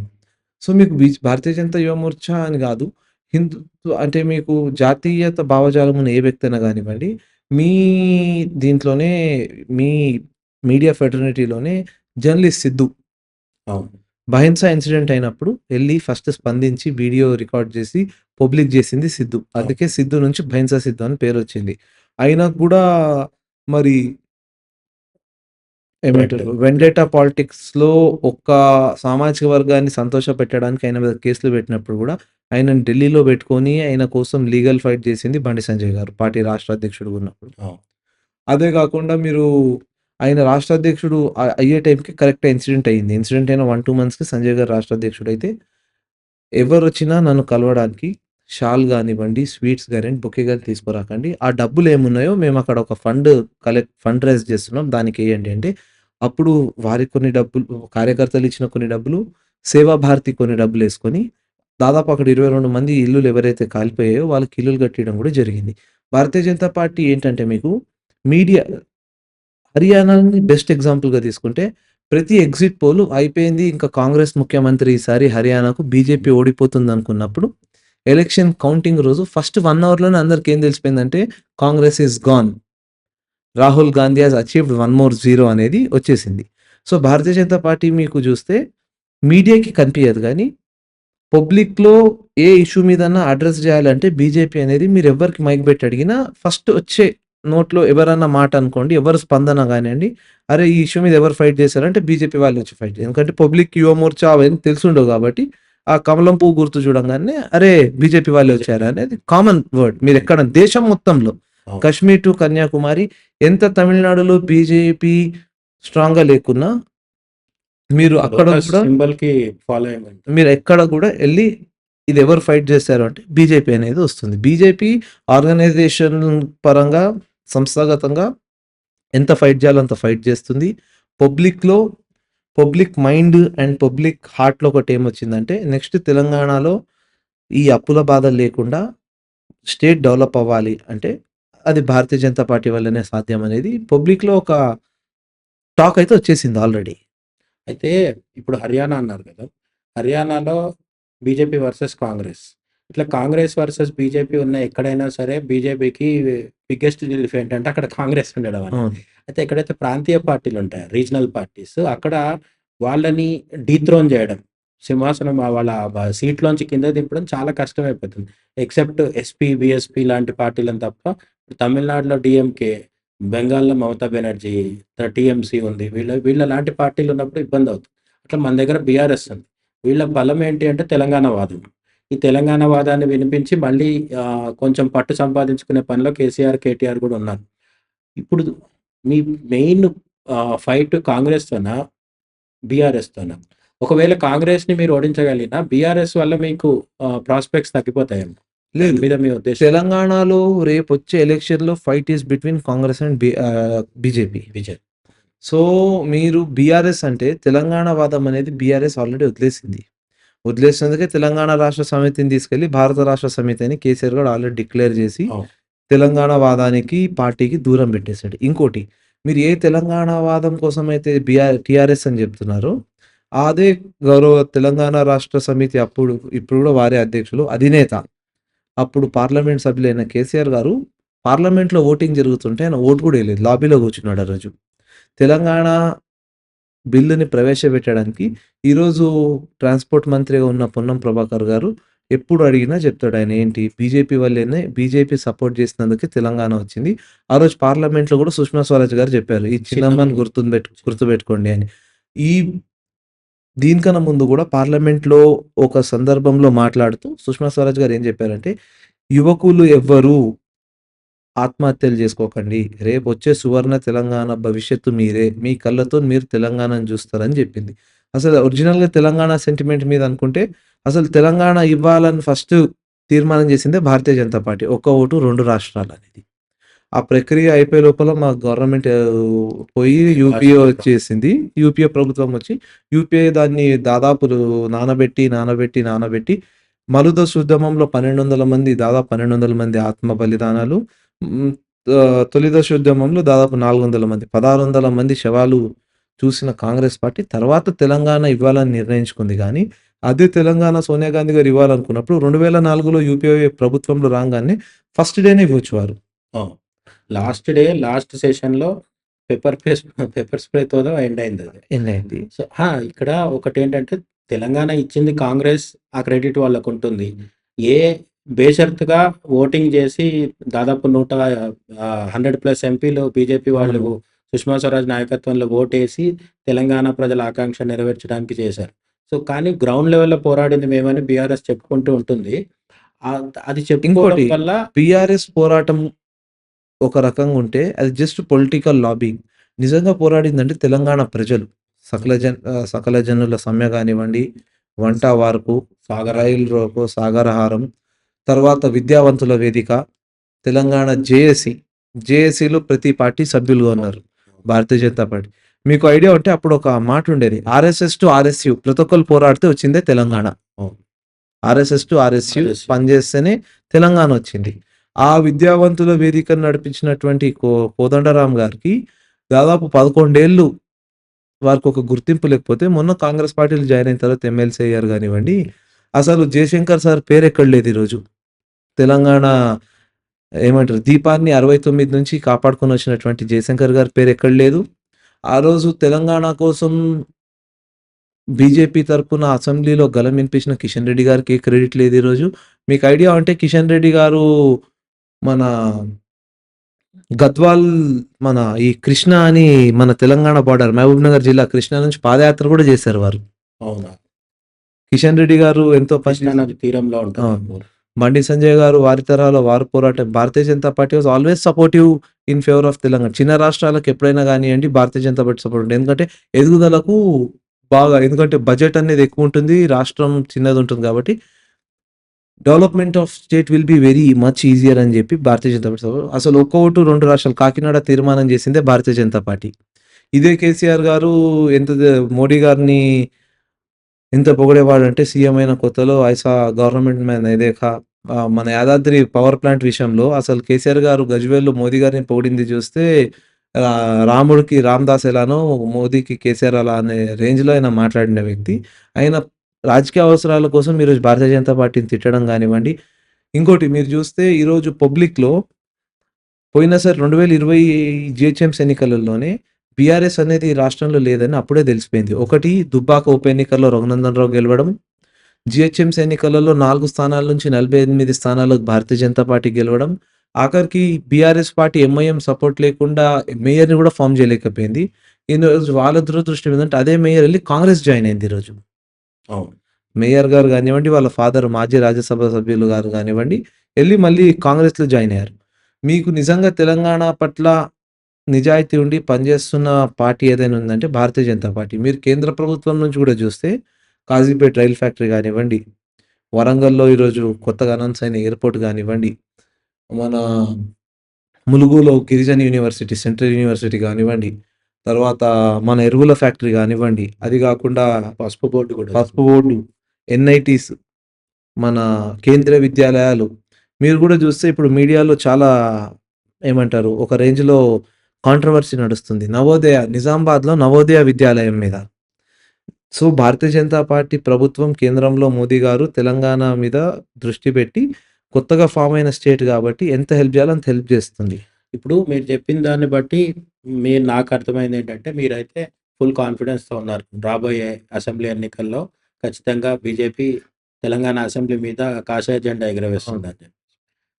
ఓకే. అది జరుగుతుందని అనుకున్నప్పటికీ అండ్ పోటీ కూడా కాంగ్రెస్ వర్సెస్ బీజేపీ ఉంటుంది. బీఆర్ఎస్ దాదాపుగా అసలు లేదండి. పోటీలో అసలు ఉండదని చెప్పి. ప్రజల గుండెల్లో బీఆర్ఎస్ అనేది లేదు ఈరోజు. అయితే ఈ సందర్భంలో ఒక సీరియస్ చర్చ ఏం జరుగుతుందంటే రాబోయే పెద్ద ఎన్నికలన్నిటికంటే ముందే డీలిమిటేషన్ జరుగుతది అని కూడా ఒక చర్చ జరుగుతుంది కదా! పర్టిక్యులర్‌గా సౌత్ ఇండియాకి నష్టం జరుగుతుంది అంటున్నారు కదా! దాని మీద బీజేపీ ఎక్స్‌ప్లనేషన్స్ ఇస్తుంది. కానీ అఫీషియల్‌గా బీజేవైఎం తరఫున as a young leader from BJP మీ తెలంగాణలో అండ్ ఆంధ్రాలో తెలుగు రాష్ట్రాల్లో ఉన్న వాళ్ళకి ఈ సౌత్ ఇండియా అనే ట్రాప్‌లో పడకుండా ఉండడానికి ఏం చెప్పదలుచుకున్నారు? ఫస్ట్ ఆఫ్ ఆల్ డీలిమిటేషన్ చేయడం ద్వారా మీరు అసెంబ్లీలో అధికారంలోకి రావచ్చే వ్యూహాలు ఏమైనా ఉన్నాయా? అండ్ నార్త్ ఇండియాతో కంపేర్ చేసినప్పుడు నేషనల్ లెవెల్ పాలిటిక్స్‌లో అంటే ఇండియన్ పార్లమెంట్‌లో సౌత్ ఇండియా రిప్రజెంటేషన్ తగ్గిపోయి ఏ నిర్ణయం తీసుకోవాలన్నా సరే సౌత్ ఇండియాని పట్టించుకోకుండా చేసేసే పరిస్థితి రాబోతుందా? మీరు ఫస్ట్ సౌత్ ఇండియా అన్న విషయంలో it is not south India, it is southern part of India. So, ఈ సో కాల్డ్ ఇంటెలెక్చువల్స్ గానివ్వండి, ఎవరైనా గానియండి, సౌత్ ఇండియా, నార్త్ ఇండియా అని విడదీసినప్పుడు ఇండియాలో సౌత్, నార్త్ లేదురా బాబు. India is one. Just it is northern part and southern part. And మీరన్నట్టు delimitations అంటే ఉన్న సీట్లు తక్కువైతే నష్టం గానీ, ఉన్న సీట్లు అలానే ఉండి ఓ 3, 4 సీట్లు మీకు పార్లమెంట్‌లో పెరిగినప్పుడు నష్టం అనేది ఉండదు. ఇంకా మీ అంటే రిప్రజెంటేషన్ అనేది వాళ్ళు చెప్పేదేంటంటే, ఇప్పుడున్న దాంతో కంపేర్ చేస్తే నార్త్ ఇండియాలో హెవీగా పెరిగిపోతాయి. ఉత్తరప్రదేశ్, బీహార్ అక్కడ జనాభా ఎక్కువుంది కాబట్టి ఇప్పటికే ఉత్తరప్రదేశ్‌కి 80 సీట్స్ ఉన్నాయి. అవును. తెలంగాణకి 17 ఉన్నాయి. అవును. సో, ఈ 17 ఇట్లనే ఉంటాయి. లేదు 20 అవుతాయి. కానీ అక్కడున్న 80, 120, 130 అయిపోతే వాళ్ళ మాటే నెగ్గుతుంది గదా! ఇప్పటికి గూడా 80 ఎంపీ సీట్స్ ఉన్నాయి గాబట్టి ఎవరి చేతిలో ఉత్తరప్రదేశ్ ఉంటే వాళ్ళే ప్రధాని అవుతారనేది ఒక సరే అండి. అది ఎవరి మొదటి చేతిలో నుంచి ఉంది. ఉత్తరప్రదేశ్ ఉంటే వాళ్ళే ప్రధాని అవుతారనుకుంటే, కాంగ్రెస్ గానివ్వండి, ఈరోజు అధికారంలో ఉన్న మా పార్టీ గానివ్వండి, ఒకప్పుడు కాంగ్రెస్ ఏమనుకునేదంటే, ఆంధ్రప్రదేశ్‌లో 42 స్థానాలలో 30 స్థానాలు మనం గెలిస్తే ఢిల్లీలో మనదే అధికారం అని అనుకునేది. ఈరోజు గూడా పార్టీకి మీరు ఒక రకంగా చూస్తే భారతీయ జనతా పార్టీకు ఏపీలో గెలిచిన ఎంపీ స్థానాలు గానియండి, తెలంగాణలో గెలిచిన 8 ఎంపీ స్థానాలు గానియండి, కర్ణాటకలో గెలిచిన స్థానాల వల్లనే పార్టీ కొంచెం బలోపేతమైంది మొన్న ఢిల్లీ మన పార్లమెంట్ ఎలక్షన్స్‌లో. అవును. భారతీయ జనతా పార్టీ కన్సర్న్ వచ్చేంత వరకు when party is concerned southern part of India is much important for BJP. ఎందుకు అంటారా? దేశంలో భారతీయ జనతా పార్టీకి రెండే స్థానాలొచ్చిన రోజు, యూపీలో ఒక స్థానం వస్తే నెక్స్ట్ వచ్చింది హనంకొండలో. అవును. జంగారెడ్డి గారు గెలిచింది తెలంగాణ హనంగడ్డ, తెలంగాణ గడ్డ మీద హనంకొండలో గెలిచారు. So, south in southern part of India consent లేకుండా పార్లమెంట్‌లో ఏ చట్టం చేయడానికి రాదు. ఎందుకంటే ఏ ఎంపీ అయినా గానియండి, అపోజిషన్ గానివ్వండి, రూలింగ్ ట్రెజరీ బెంచ్ గానివ్వండి, వాళ్ళు ఓటేయందైతే ఏ మూవ్‌మెంట్ మీకు ఒక చిన్న మోషన్ గూడా పార్లమెంట్‌లో మూవ్ గాదు. సో, మీకు ఇక్కడ 17-20 అయినప్పుడు, ఏపీలో 25-30 35 అయినప్పుడు, మీకు 2/3 స్ట్రెంత్ అనేది రేపు డీలిమిటేషన్ తర్వాత ఇన్ని స్థానాలని పెరిగినప్పుడు, మెజారిటీ లైన్ గూడా మీకు మ్యాజిక్ ఫిగర్ అనేది గూడా పెరిగినప్పుడు, అప్పుడేంటంటే ఈ చిన్న రాష్ట్రాలు ఇప్పుడు యూపీలో మీరు చెప్పినట్టు 120, 130 స్థానాలుగా పార్లమెంట్ స్థానాలు మారినప్పుడు, పార్టీకి గూడా గెలవడం కష్టం. Not just BJP, any party. ఇప్పుడు మీరు క్యాంపెయినింగ్ జేయాలంటే ఇంత సెట్ ఆఫ్ పీపుల్‌తోనే క్యాంపెయిన్ జేయాల్సొస్తది. ఇప్పుడు 120 మంది అయ్యారని జెప్పి ప్రతి ఒక్కరిని జాతీయ నేత జేసి మీరు వాళ్ళతోని క్యాంపెయిన్ చేయలేరు గదా! డీలిమిటేషన్ తర్వాత సదర్న్ పార్ట్ ఆఫ్ ఇండియా ఎంపీస్‌కి ఢిల్లీలో ఇంకా ఎక్కువగా మీకు ఇన్‌ఫ్లూయెన్స్ పెరిగే ఇదుంటుంది. ఎందుకంటే ఈరోజు మీరు జూసుకుంటే southern part of India is most growing sector. మీకు హైదరాబాద్ ఐటీ హబ్ గానివ్వండి, బెంగుళూరు, చెన్నై, ఇప్పుడు విశాఖపట్నం, ఏపీ గూడా ఐటీ ఇన్వెస్ట్‌మెంట్స్‌లో బాగా వేగవంతంగా ఎళ్తుంది దేశంలో. అండ్ అలా మీరు బీహార్, యూపీని తీసుకుంటే, యూపీ ఎవరి చేతిలో ఉంటే వాళ్ళే అనుకుంటే, మొన్న యూపీలో మాకు 30 స్థానాలొచ్చాయి. అయినా గాని ఈరోజు భారతీయ జనతా పార్టీ ప్రభుత్వం నడుస్తుందిగా ఢిల్లీలో. దేశమంతా ఒక పార్టీని సపోర్ట్ చేసినప్పుడు, ఏదో ఒక రాష్ట్రంలో మీకు సీట్లు పెరగడం వల్లనో, మీరు చూస్తే డీకే శివకుమార్ ఇప్పుడు ఎవరైతే కర్ణాటక డిప్యూటీ చీఫ్ మినిస్టర్‌గా ఉన్నారో, వాళ్ళ తమ్ముడు పార్లమెంట్ సభ్యుడు ఉన్నప్పుడు డీకే సురేష్ అన్నాడు, సౌత్ ఇండియాని సెపరేట్ నేషన్‌గా డిక్లేర్ చేయండి అని. సో, ఈ ఏదైతే ప్రజల గుండెల్లో ఒక భయం లేవనెత్తుతున్నారో, డీలిమిటేషన్ వల్ల సదర్న్ పార్ట్ ఆఫ్ ఇండియాకి నష్టం జరుగుతుంది అని, అది కాంగ్రెస్ అండ్ ఇట్స్ అలైస్ చేస్తున్న ఒక బూటకు ప్రచారం. ఎందుకంటే మీరు చూస్తే డీఎంకే కనుమూలి గారు, ఎలంగోవన్ గారు వాళ్ళ పార్లమెంట్ లోక్సభ అండ్ రాజ్యసభ సభ్యులు, కొంతమంది తమిళనాడు క్యాబినెట్ మంత్రులు గూడా మొన్నొచ్చి కాంగ్రెస్‌ని కలిసారు, బీఆర్ఎస్‌ని కలిసారు డీలిమిటేషన్ మీద చర్చకు. రేపు ఈరోజో, రేపటిలోనో 'డీకే శివకుమార్' గారు కూడా చెన్నైకెళ్తున్నారు డీలిమిటేషన్ విషయంలో. అపోజిషన్ పార్టీస్ జస్ట్ వాళ్ళ ఉనికిని చాటించడానికే ఈ డీలిమిటేషన్ అనే ఒక ఇష్యూని తీసుకొచ్చి అంటే ఇప్పుడు బీజేపీ అధికారంలో ఉంది గదా! ఢిల్లీలో. ఒక క్లారిటీ ఇవ్వాల్సిన అవసరం అయితే ఉంది. అసలు డీలిమిటేషన్ మీద మోడీ ప్రభుత్వం ఢిల్లీలో ఏదైనా ఫైల్స్ మూవ్ చేస్తుందా? ఇంతవరకు క్లారిటీ ఉందా? ఇప్పుడు వీళ్ళు కింద తెలుగులో అంటే బీజేపీకి వచ్చిన ఒక one of the main problems ఏంటంటే బీజేపీ అగ్రనాయకత్వము హిందీలో మాట్లాడితే ఇక్కడున్న వాళ్ళకి అంత బాగా అర్థం కాదు. కొంతవరకు తెలంగాణకి, ఆంధ్రప్రదేశ్‌కి కూడా కొంత డిఫరెన్స్ ఉంటది. ఆంధ్రప్రదేశ్‌కి, తమిళనాడుకి ఇంకా డిఫరెన్స్. తమిళనాడులో చాలా మందికి హిందీ రాదు. తెలంగాణలో చాలా మందికి వచ్చేసి ఉంటది. అంటే కనీసం అర్థం చేసుకునే వాళ్ళైతే ఉంటారు. కర్ణాటక, మహారాష్ట్రలో మీకసల ఈ పెద్ద ప్రాబ్లమ్ ఉండదు. అవును. హిందీ ప్రాబ్లమ్. ఈ విధంగా సౌత్ ఇండియా అంటే బేసికల్‌గా రాజ్యాంగంలో సౌత్ ఇండియా అనే దానికి డెఫినిషన్ లేదు. అవును. ఎందుకంటే ఇక్కడ స్టార్ట్ అయ్యి ఇక్కడి దాకా అయిపోతది సౌత్ ఇండియా అని ఎక్కడ అవును. మార్కేషన్ లేదు. సరిహద్దులు అవును. నిర్ణయించలేదు. సో, నిర్ణయించినప్పుడు వీళ్ళు చేస్తున్న సౌత్ ఇండియా అనే కాన్సెప్ట్ మొత్తం ఇమాజినరీ కాన్సెప్ట్. ఇందులో కావేరి గొడవ వచ్చినప్పుడు మళ్ళీ సౌత్ ఇండియా విడిపోతది. అవును. కృష్ణా గొడవ వచ్చినప్పుడు ఏపీ, కర్ణాటక విడిపోతాయి. సో, ఇదంతా చాలా ఆహ్, ఏమంటారు ఆర్టిఫిషియల్‌గా తయారు చేస్తున్నదని అవును. అర్థమవుతుంది. అయితే ప్రాబ్లమ్ ఎక్కడొస్తుందంటే ఢిల్లీలో ఉన్న బీజేపీ నాయకత్వం నుంచి కావచ్చు, అక్కడి నుంచి కింది వరకు మీరు ప్రజలకి డీలిమిటేషన్ మీద అసలు ఇంకా ఏ ఫైలే మూవ్ అవ్వలేదు. రూల్స్ విషయంలో క్లారిటీ లేదు. అవును. ఇది అంతా చెప్పడంలో ఫెయిల్ అవుతున్నారా అనేది నా ఉద్దేశ్యం. అంటే ఇంకా ప్రాసెస్ స్టార్ట్ గాలేదు. అది ఇప్పుడు ప్రజలకు అర్థం అవ్వట్లేదు. కింద స్థాయిలో ప్రజలు ఏం మాట్లాడుకుంటున్నారంటే, మాకు మోసం జరిగిపోద్ది. తమిళనాడులో అయితే అదే మాట్లాడుకుంటున్నారు. తమిళనాడులో అది డీఎంకే క్రియేట్ చేసిన ఒక నరేటివ్. ఎందుకంటే, ఈరోజు ఎన్నికలవుతే డీఎంకే చిత్తు చిత్తుగా ఓడిపోతుందనేది స్టాలిన్‌కి అండ్ ఆయన పార్టీకి తెలిసినందువలన, వాళ్ళు రైజ్ చేస్తున్న 2 ఇష్యూస్ ఏంటంటే, ఒకటి హిందీ ఇంపోజిషన్, రెండోది డీలిమిటేషన్. మీరు చూస్తే స్టాలిన్ అయిన మనుషులను పెట్టుకొని దేశమంతా అపోజిషన్ పార్టీస్ దగ్గర ఒక బృందాన్ని పంపిస్తున్నాడు ఆయన. డీలిమిటేషన్ మీద, హిందీ ఇంపోజిషన్ మీద మాట్లాడండి అని. అరే బాబు! నువ్వు తమిళనాడు డెవలప్‌మెంట్ గురించి ఫస్ట్ మాట్లాడు గదా! నీకు ఎలక్షన్స్ ఉన్నాయి.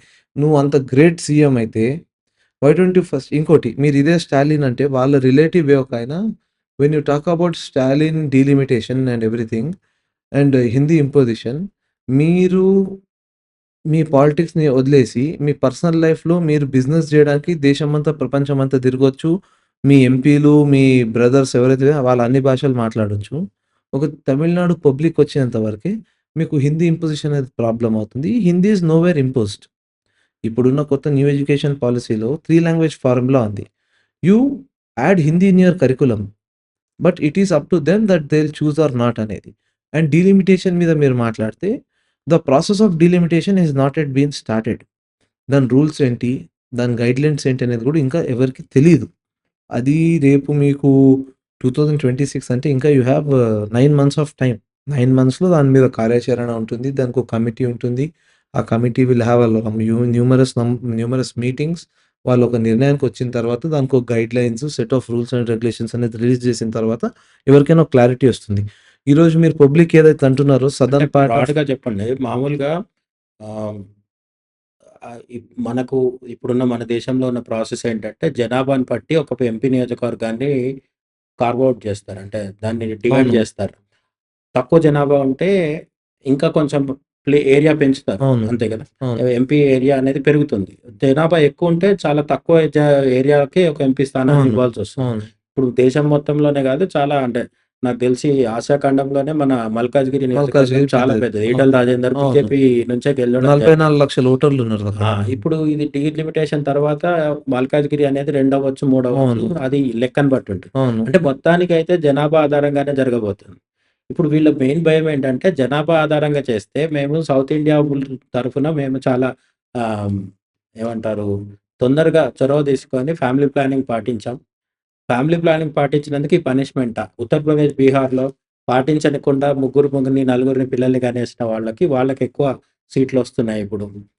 అనేది అంటే అంటే ఇంకోటి ఇప్పుడు సెంట్రల్ గవర్నమెంట్ గాని, బీజేపీ పార్టీ తరఫున గాని, ఈ జనాభా ఆధారంగానే ఉంటుంది ఆర్ ఉండదు అనే క్లారిటీ ఇవ్వాల్సిన అవసరం ఇప్పుడుందా? లేదు 9 మంత్స్ తర్వాత అప్పుడు అంటే చూసుకుందాం. నేను మీకు 9 మంత్స్ తర్వాత అని చెప్పట్లేదు. 26లో డీలిమిటేషన్ జరుగుతుందనే మాట వల్ల నాకు తెలిసి లేట్ 2025 అంటే ఈ జూలై, ఆగస్ట్ వరకు ఒక ప్లానింగ్ జేసి దాని మీద ఒక విడుదలనేది ఉంటుంది. అంటే they will plan a blue print. అంటే ఏం జేయాలి? అంటే ఇప్పుడు మొన్న ఇక్కడ బీసీ కులగణన జరిగింది. అది వన్ డే అనుకోని చేస్తున్నది కాదు గదా! వాళ్ళు గవర్నమెంట్‌లోకొచ్చిన తర్వాత దానికొక కమిటీ ఏసి దాని మీద ఒక స్ట్రక్చర్ క్రియేట్ చేసి చేశారు. Same time when it comes to whole nation delimitation మీద ఒక కమిటీ ఏసి దానికో స్ట్రక్చర్ ఉంటది. దానికి అంటే delimitation on what purpose? What basis? ఇప్పుడు తెలంగాణలో చూస్తే మీరు 17 లోక్‌సభలున్నాయి. 17 లోక్‌సభల్లో ఒక లోక్‌సభలో 7 అసెంబ్లీ స్థానాలుంటాయి. But when it comes to Delhi ప్రతి లోక్‌సభకు 11 అసెంబ్లీ స్థానాలున్నాయి. మీరు అలా డివైడ్ చేసుకుంటెళ్తే అప్పుడు ఢిల్లీలో ఒకటో, రెండో బేస్డ్ అపాన్ అసెంబ్లీస్ డివైడ్ చేసుకుంటెళ్తే ఢిల్లీలో ఒకటో, రెండో లోక్‌సభ స్థానాలు పెరిగే ఆస్కారం ఉంటది. But when it comes to జనాభా జనాభా తీసుకుంటే తెలంగాణ జనాభా ఈరోజు 4-4.5 కోట్ల మంది ఉంది. మనకు 17 లోక్సభ స్థానాలు ఉన్నాయి. అదే ఢిల్లీ 3.5 కోట్లు ఉంది. వాళ్ళకి 7 లోక్సభ స్థానాలు ఉన్నాయి. ఢిల్లీ ఏంటంటే there is no domicile for Delhi. ఎందుకంటే దేశ నలుమూలల నుంచి ఢిల్లీలో బతకడానికి వస్తారు కాబట్టి అవును. అక్కడ కరెక్ట్ మీరు జనాభాని లెక్కేయలేరు. బట్ 3,30,00,000 అనేది మినిమం. సో మీరు when you talk about delimitation, all the doubts which today the citizens have will be cleared by the month of August. Delimitation మీద ఓకే. 2025 ఆగస్ట్. ఆగస్ట్ వరకు. అది పార్టీయా? గవర్నమెంటా? ఇంకొకటేంటంటే ప్రజల్లో ఉన్న doubt, one nation one election మీద గూడా మోడీ గారు చాలా నా ఏమంటారు పట్టుదలతో అవును. ముందుకెళ్తున్నారు. యాజ్ వక్ఫ్ లాగే అవును. వీళ్ళు ఒప్పుకున్నా, ఒప్పుకోకున్నా దాదాపు ఇండి కూటమి దేన్ని ఒప్పుకోదు కాబట్టి ఇది గూడా ఒప్పుకోరు వాళ్ళు. అది పెద్ద ఆశ్చర్యం గాదు. మీరు చంద్రబాబు అండ్ నితీష్ కుమార్‌ని కన్విన్స్ చేసుకొని వక్ఫ్ బిల్ మీద ఎట్లయితే ముందుకెళ్తున్నారో అట్లనే ఎన్‌డీఏ ప్రభుత్వము వన్ నేషన్ వన్ ఎలక్షన్ మీద గూడా ముందుకెళ్తది. ఈ వెళ్ళే క్రమంలో డీలిమిటేషన్ తర్వాతే వన్ నేషన్ వన్ ఎలక్షన్ ఉంటుందా? మీరేమనుకుంటున్నారు? As a one BJP? Nation one election 2034 నుంచి అమలు చేస్తామని అమిత్ షా గారు చాలా వేదికల మీద చెప్పారు. Okay. One nation one so, election 2029కి దాంతో సంబంధం సంబంధం లేదు. వన్ నేషన్ వన్ ఎలక్షన్ వరకొచ్చినప్పుడు అది ఏదో ఓవర్‌నైట్ డిసిషన్ మోదీ షా గారు పండుకున్నప్పుడు రేపు మనం వన్ నేషన్ వన్ ఎలక్షన్ మీద మాట్లాడదాం అనేది కాకుండా మాజీ రాష్ట్రపతి గౌరవనీయులు రామ్‌నాథ్ కోవింద్ గారు కమిటీ ఏసి, వారు పబ్లిక్ నుంచి మాట్లాడి, మాజీ ప్రజాప్రతినిధులు, ఇప్పుడున్న ప్రజాప్రతినిధులు, దేశ పౌరుల దగ్గర ఒపీనియన్స్ తీసుకొని దాదాపు 60,000-70,000 వేల ఒపీనియన్స్ తీసుకున్న తర్వాతనే one nation one election is better for this nation అనేది డిక్లేర్ అయింది. అది కూడా ఎలా అంటే అసెంబ్లీ, పార్లమెంట్ ఎన్నికలైన 100 రోజులలోనే మళ్ళీ స్థానిక సంస్థల ఎన్నికలవుతాయి. ఈ ఎలక్షన్ కోడ్ వల్ల పనులాగిపోవడము, డెవలప్‌మెంట్ వర్క్స్ ఆగిపోవడం ఉంటదనేది. మీకు గుర్తుంటే వన్ నేషన్ వన్ ఎలక్షన్ మన దేశంలో ఫస్ట్ నుంచే ఉంది. అవును. కేరళలో ఈఎన్ఎస్ నంబూద్రిపాద్ గవర్నమెంట్ కూలగొట్టే వరకు వన్ నేషన్ వన్ ఎలక్షన్ సాఫీగానే జరిగింది. 1951 నుంచి it was one nation one election. Namboodiripad EMS Namboodiripad గారి గవర్నమెంట్ కమ్యూనిస్ట్ గవర్నమెంట్ కూలగొట్టిన తర్వాతనే ఫస్ట్ బ్రేక్ అనేది అక్కడే పడ్డది. అవును. ఆ కూలగొట్టింది కూడా అప్పుడున్న దేశంలో ప్రధానమంత్రి గారు. అదే ప్రభుత్వం అందరికి తెలిసిందే. కాంగ్రెస్. So okay. బ్రేక్ చేసింది వాళ్ళే. And one nation one election వల్ల ఏదో బీజేపీకి ఏమంటారు లాభంగా ఉంటుంది అని అనుకుంటే, అప్పుడు నార్మల్ ఎన్నికలున్నా ఓటేయాల్సింది ప్రజలే. వన్ నేషన్ వన్ ఎలక్షన్ ఉన్నా ఓటేయాల్సింది ప్రజలే. ప్రజలు ఎవరికి ఓటేస్తే వాళ్ళు అధికారంలోకి వస్తారు. One nation one election neither it is not profitable to BJP nor it's a loss to BJP. Just in the interest of public and development of one nation one election అనేది భారతీయ జనతా అంటే పార్టీ ఇక్కడ support ఇక్కడ చేస్తుంది. కింద ఉండే anti BJP మేధావులు ఎవరైతే ఉంటారో ఇంటలెక్చువల్స్ అండ్ సో కాల్డ్ వాళ్ళు ఇంటలెక్చువల్స్. వాళ్ళు అట్లా చెప్పుకుంటారు కదా! వాళ్ళు చెప్పేదేంటంటే, ఒకేసారి అన్ని ఎన్నికలు జరిగితే ప్రజల్ని సైకలాజికల్‌గా ప్రభావితం చేయడం చాలా ఈజీ అవుతుంది. ఇప్పటికి ఇంకోటి కూడా బీజేపీకి ఉన్న ప్లస్ పాయింట్ ఏంటంటే, కాశీ, మథుర కావచ్చు, సౌత్ ఇండియాలో హిందీ అనే అంశం కావచ్చు, అట్లనే డీలిమిటేషన్ కావచ్చు. అంటే కొన్ని విషయాల్లో బీజేపీకి హిందుత్వ అంశాలు ఏవైతే ఉంటాయో, ఇప్పుడు 'ఛావా' మూవీ వచ్చింది. 'ఛావా' మూవీని గాని, 'మహాకుంభమేళా' గాని ఒకేసారి జరిగినాయి 2 సైమల్టేనియస్‌గా జరిగింది. 'మహాకుంభమేళా'ని, 'ఛావా' సినిమాని ఓన్ చేసుకోగలిగిన పార్టీ దేశంలో బీజేపీ ఒకటే. ఇంకోటి మిగతా వాళ్ళకి ఆ అవకాశం లేకుండా పోయింది. అవకాశం లేదు అనంటే, ఛత్రపతి సంభాజీ మహారాజ్ గారి పాలన, ఛత్రపతి శివాజీ మహారాజ్ గారి పాలన దాదాపు 300-400 ఏళ్లయినా గానీ, ఈ రోజుకి గూడా శివాజీ మహారాజ్ ఘనతను ఎవరు కాదనలేరు. లేదు. సంభాజీ మహారాజ్ అంటే మరాఠా సంస్థానాన్ని సంభాజీ మహారాజ్ గారిని దాదాపు దాన్ని చరిత్ర లేకుండా జేయాలని ఔరంగజేబు ఆ ఆగ్రా వాళ్ళ క్యాపిటల్‌ని వదిలేసి ఇక్కడ మరాఠ్వాడ అప్పుడున్న మరాఠా ఎంపరర్ బార్డర్ దగ్గర 27 ఇయర్స్ ఉండి ఫైట్ చేసాడాయన. అవును. మళ్ళీ ఢిల్లీకెళ్ళకుండానే చనిపోయారు. చనిపోయాడు. అక్కడే చనిపోయాడు. ఔరంగాబాద్‌లోనే ఆయన సమాధి ఉంది. టోంబ్ పెట్టేశారు. సో మీరు జూస్తే మహాకుంభ్. మహాకుంభ్ అనేది భారతీయ జనతా పార్టీ గానివ్వండి, రాష్ట్రీయ స్వయంసేవక సంఘం గానివ్వండి, పుట్టకని ముందు నుంచి ఎప్పుడో కొన్ని వేల లక్షల సంవత్సరాల నుంచి జరుగుతున్నది. మహాకుంభని గాని, 'ఛావా' సినిమాని గాని బీజేపీ అవును. వాడుకుందనలేదు. దాని మీద స్పందించే స్వేచ్ఛ, దానికి స్పందించగలిగే సౌలభ్యము, ఆ వెసులుబాటు బీజేపీకుంది. బీజేపీ మిగతా వాళ్ళకు సెక్యులర్ క్రెడెన్షియల్స్ పోతాయి కాబట్టి వాళ్ళు అంటే ఇంకోటి బీజేపీకి ఎందుకుంది అంటే, ఈ దేశంలో అత్యంత జనాభా దాదాపు 80% జనాభా ఉన్న కమ్యూనిటీ పట్ల పోరాడి వాళ్ళ హక్కుల కోసం మాట్లాడే ఏకైక పార్టీ భారతీయ జనతా పార్టీ కాబట్టి, ఇవి 2 ఆ సామాజిక వర్గానికే సంబంధించినయి. అండ్ మోరోవర్ మహాకుంభ్ అనేది యాక్చువల్‌గా మోస్ట్ సెక్యులర్. ఆ! ఎందుకంటే మహాకుంభ్‌లో ఎంతోమంది ముస్లిమ్స్ షాప్స్ పెట్టుకున్న వాళ్ళున్నారు. ఎంతోమంది క్రిస్టియన్ షాప్స్ పెట్టుకున్న వాళ్ళున్నారు. వాళ్ళు కూడా డబ్బులు సంపాదించుకున్న వాళ్ళున్నారు. సెక్యులర్ యాక్చువల్‌గా హిందుత్వ ఐడియాలజీ సిద్ధాంతం ఏదైతే ఉందో it is the most secular సిద్ధాంతం. మీకు ఇప్పుడు భారతీయ జనతా పార్టీ గానివ్వండి, సంఘం గానివ్వండి, విద్యార్థి పరిషత్ ఏవన్నా సంఘ అనుబంధ సంస్థలు ఏవన్నా గానివ్వండి, మీరు ముస్లిమ్స్ ఉండొద్దని అనరు. అందరూ గలుసుకుంటేనే ఈ భారతదేశం. హిందుస్థాన్ అని ఎందుకొచ్చింది అంటే, ఆఫ్ఘనిస్తాన్ దగ్గర హిందూకుష్ పర్వతాలు ఇటువైపు ఉన్నదంతా హిందుస్థాన్. అది మనం పెట్టిన పేరు గూడా గాదు. ఎవరు ఇరానియన్స్ లేదంటే పర్షియన్స్ వాళ్ళు పర్షియన్స్. పెట్టుకున్న పేరే అది. ఇంకోటి మీరు చూసుకుంటే హిందూ కమ్యూనిటీ అంటే everybody is included Hindu community. Muslim, Sikh, Christian, Hindu community, Buddhist. Buddhist, everyone. A person who stays on the land of this Hindustan. Great soil is a Hindu. So, Mahakumbh only ఒక Vedic కల్చర్‌కి సంబంధించింది గాదు. Jupiter తన circle complete చేసుకున్నందువల్ల ఆ పవిత్ర నదికి ఒక power ఉంటది. దాంట్లో స్నానం చేస్తే పాపాలు, పుణ్యాలు అంటారు గానీ, ఆ వాటర్ మీకు ఎంత ప్యూర్ ఉంటదంటే, మీ బాడీలో ఉన్న ఇంప్యూరిటీస్ ఎళ్ళిపోతాయి. సైంటిఫిక్‌గా చెప్పాలి అనంటే, మీ బాడీలో ఉన్న ఇంప్యూరిటీస్ అహా! దీని మీద డిబేట్ చాలా జరిగింది. సమస్య మహాకుంభమేళాతో కాదు. మహాకుంభమేళా గావచ్చు, లేదంటే అయోధ్య రామాలయం గాదు. పార్లమెంట్ ఎన్నికల ముందు అయోధ్య రామాలయం ఇష్యూ వచ్చింది. సరే ఆఫ్‌కోర్స్ అయోధ్య రామాలయం ఇష్యూ వాడుకొని బీజేపీ వచ్చేస్తుంది, గెలిచేస్తుందని గొడవ చేశారు గానీ, అల్టిమేట్‌గా ఉత్తరప్రదేశ్‌లోనే మీకు తక్కువ సీట్లు రావడం అవును. జరిగింది. అండ్ అయోధ్య ఎంపీ సీట్ కూడా రాలేదు మనకి. ఫైజాబాద్ ఎంపీ. ఇవన్నీ ప్రాబ్లమ్స్ వచ్చినాయి. అంటే అయోధ్య రామాలయాన్ని బీజేపీ వాడేసుకుంటుంది. మహాకుంభమేళాను వాడేసుకుంటుంది అనేది వీళ్ళ ఆరోపణలు. ఈ ఆరోపణలు 'చావా' మూవీకి కూడా వచ్చినాయి. అవును. నేనేమంటానంటే 'వన్ నేషన్ వన్ ఎలక్షన్' ఉన్నప్పుడు ఇటువంటి ఎమోషనల్ ఇష్యూస్ ఏవన్నా వస్తే బీజేపీ వాడేసుకొని ప్రజలను ప్రభావితం చేస్తదనేది మేధావుల మాట. ఈ మేధావులకు ఒకటేం తెలీదంటే, ఈ ప్రపంచంలోనే అత్యంత చైతన్యవంతులు అంటే భారతీయులు. ఒక సినిమాతోటో, ఒక మహాకుంభతోటో, పవిత్ర రామాలయంతోటో బీజేపీ కొట్టేస్తారనేది అబద్ధం. బీజేపీ అద్వానీ గారు 1990లో రథయాత్ర గానివ్వండి, 92 కరసేవలు గానియండి, ఏదో రేపు బీజేపీ అధికారంకొస్తుందని జెప్పి రామమందిరం మీద వారు పోరాడలేదు. అది దాదాపు 80,00,00,000 నుంచి 100,00,00,000 మందికి హిందీలో ఆస్థా అంటారు.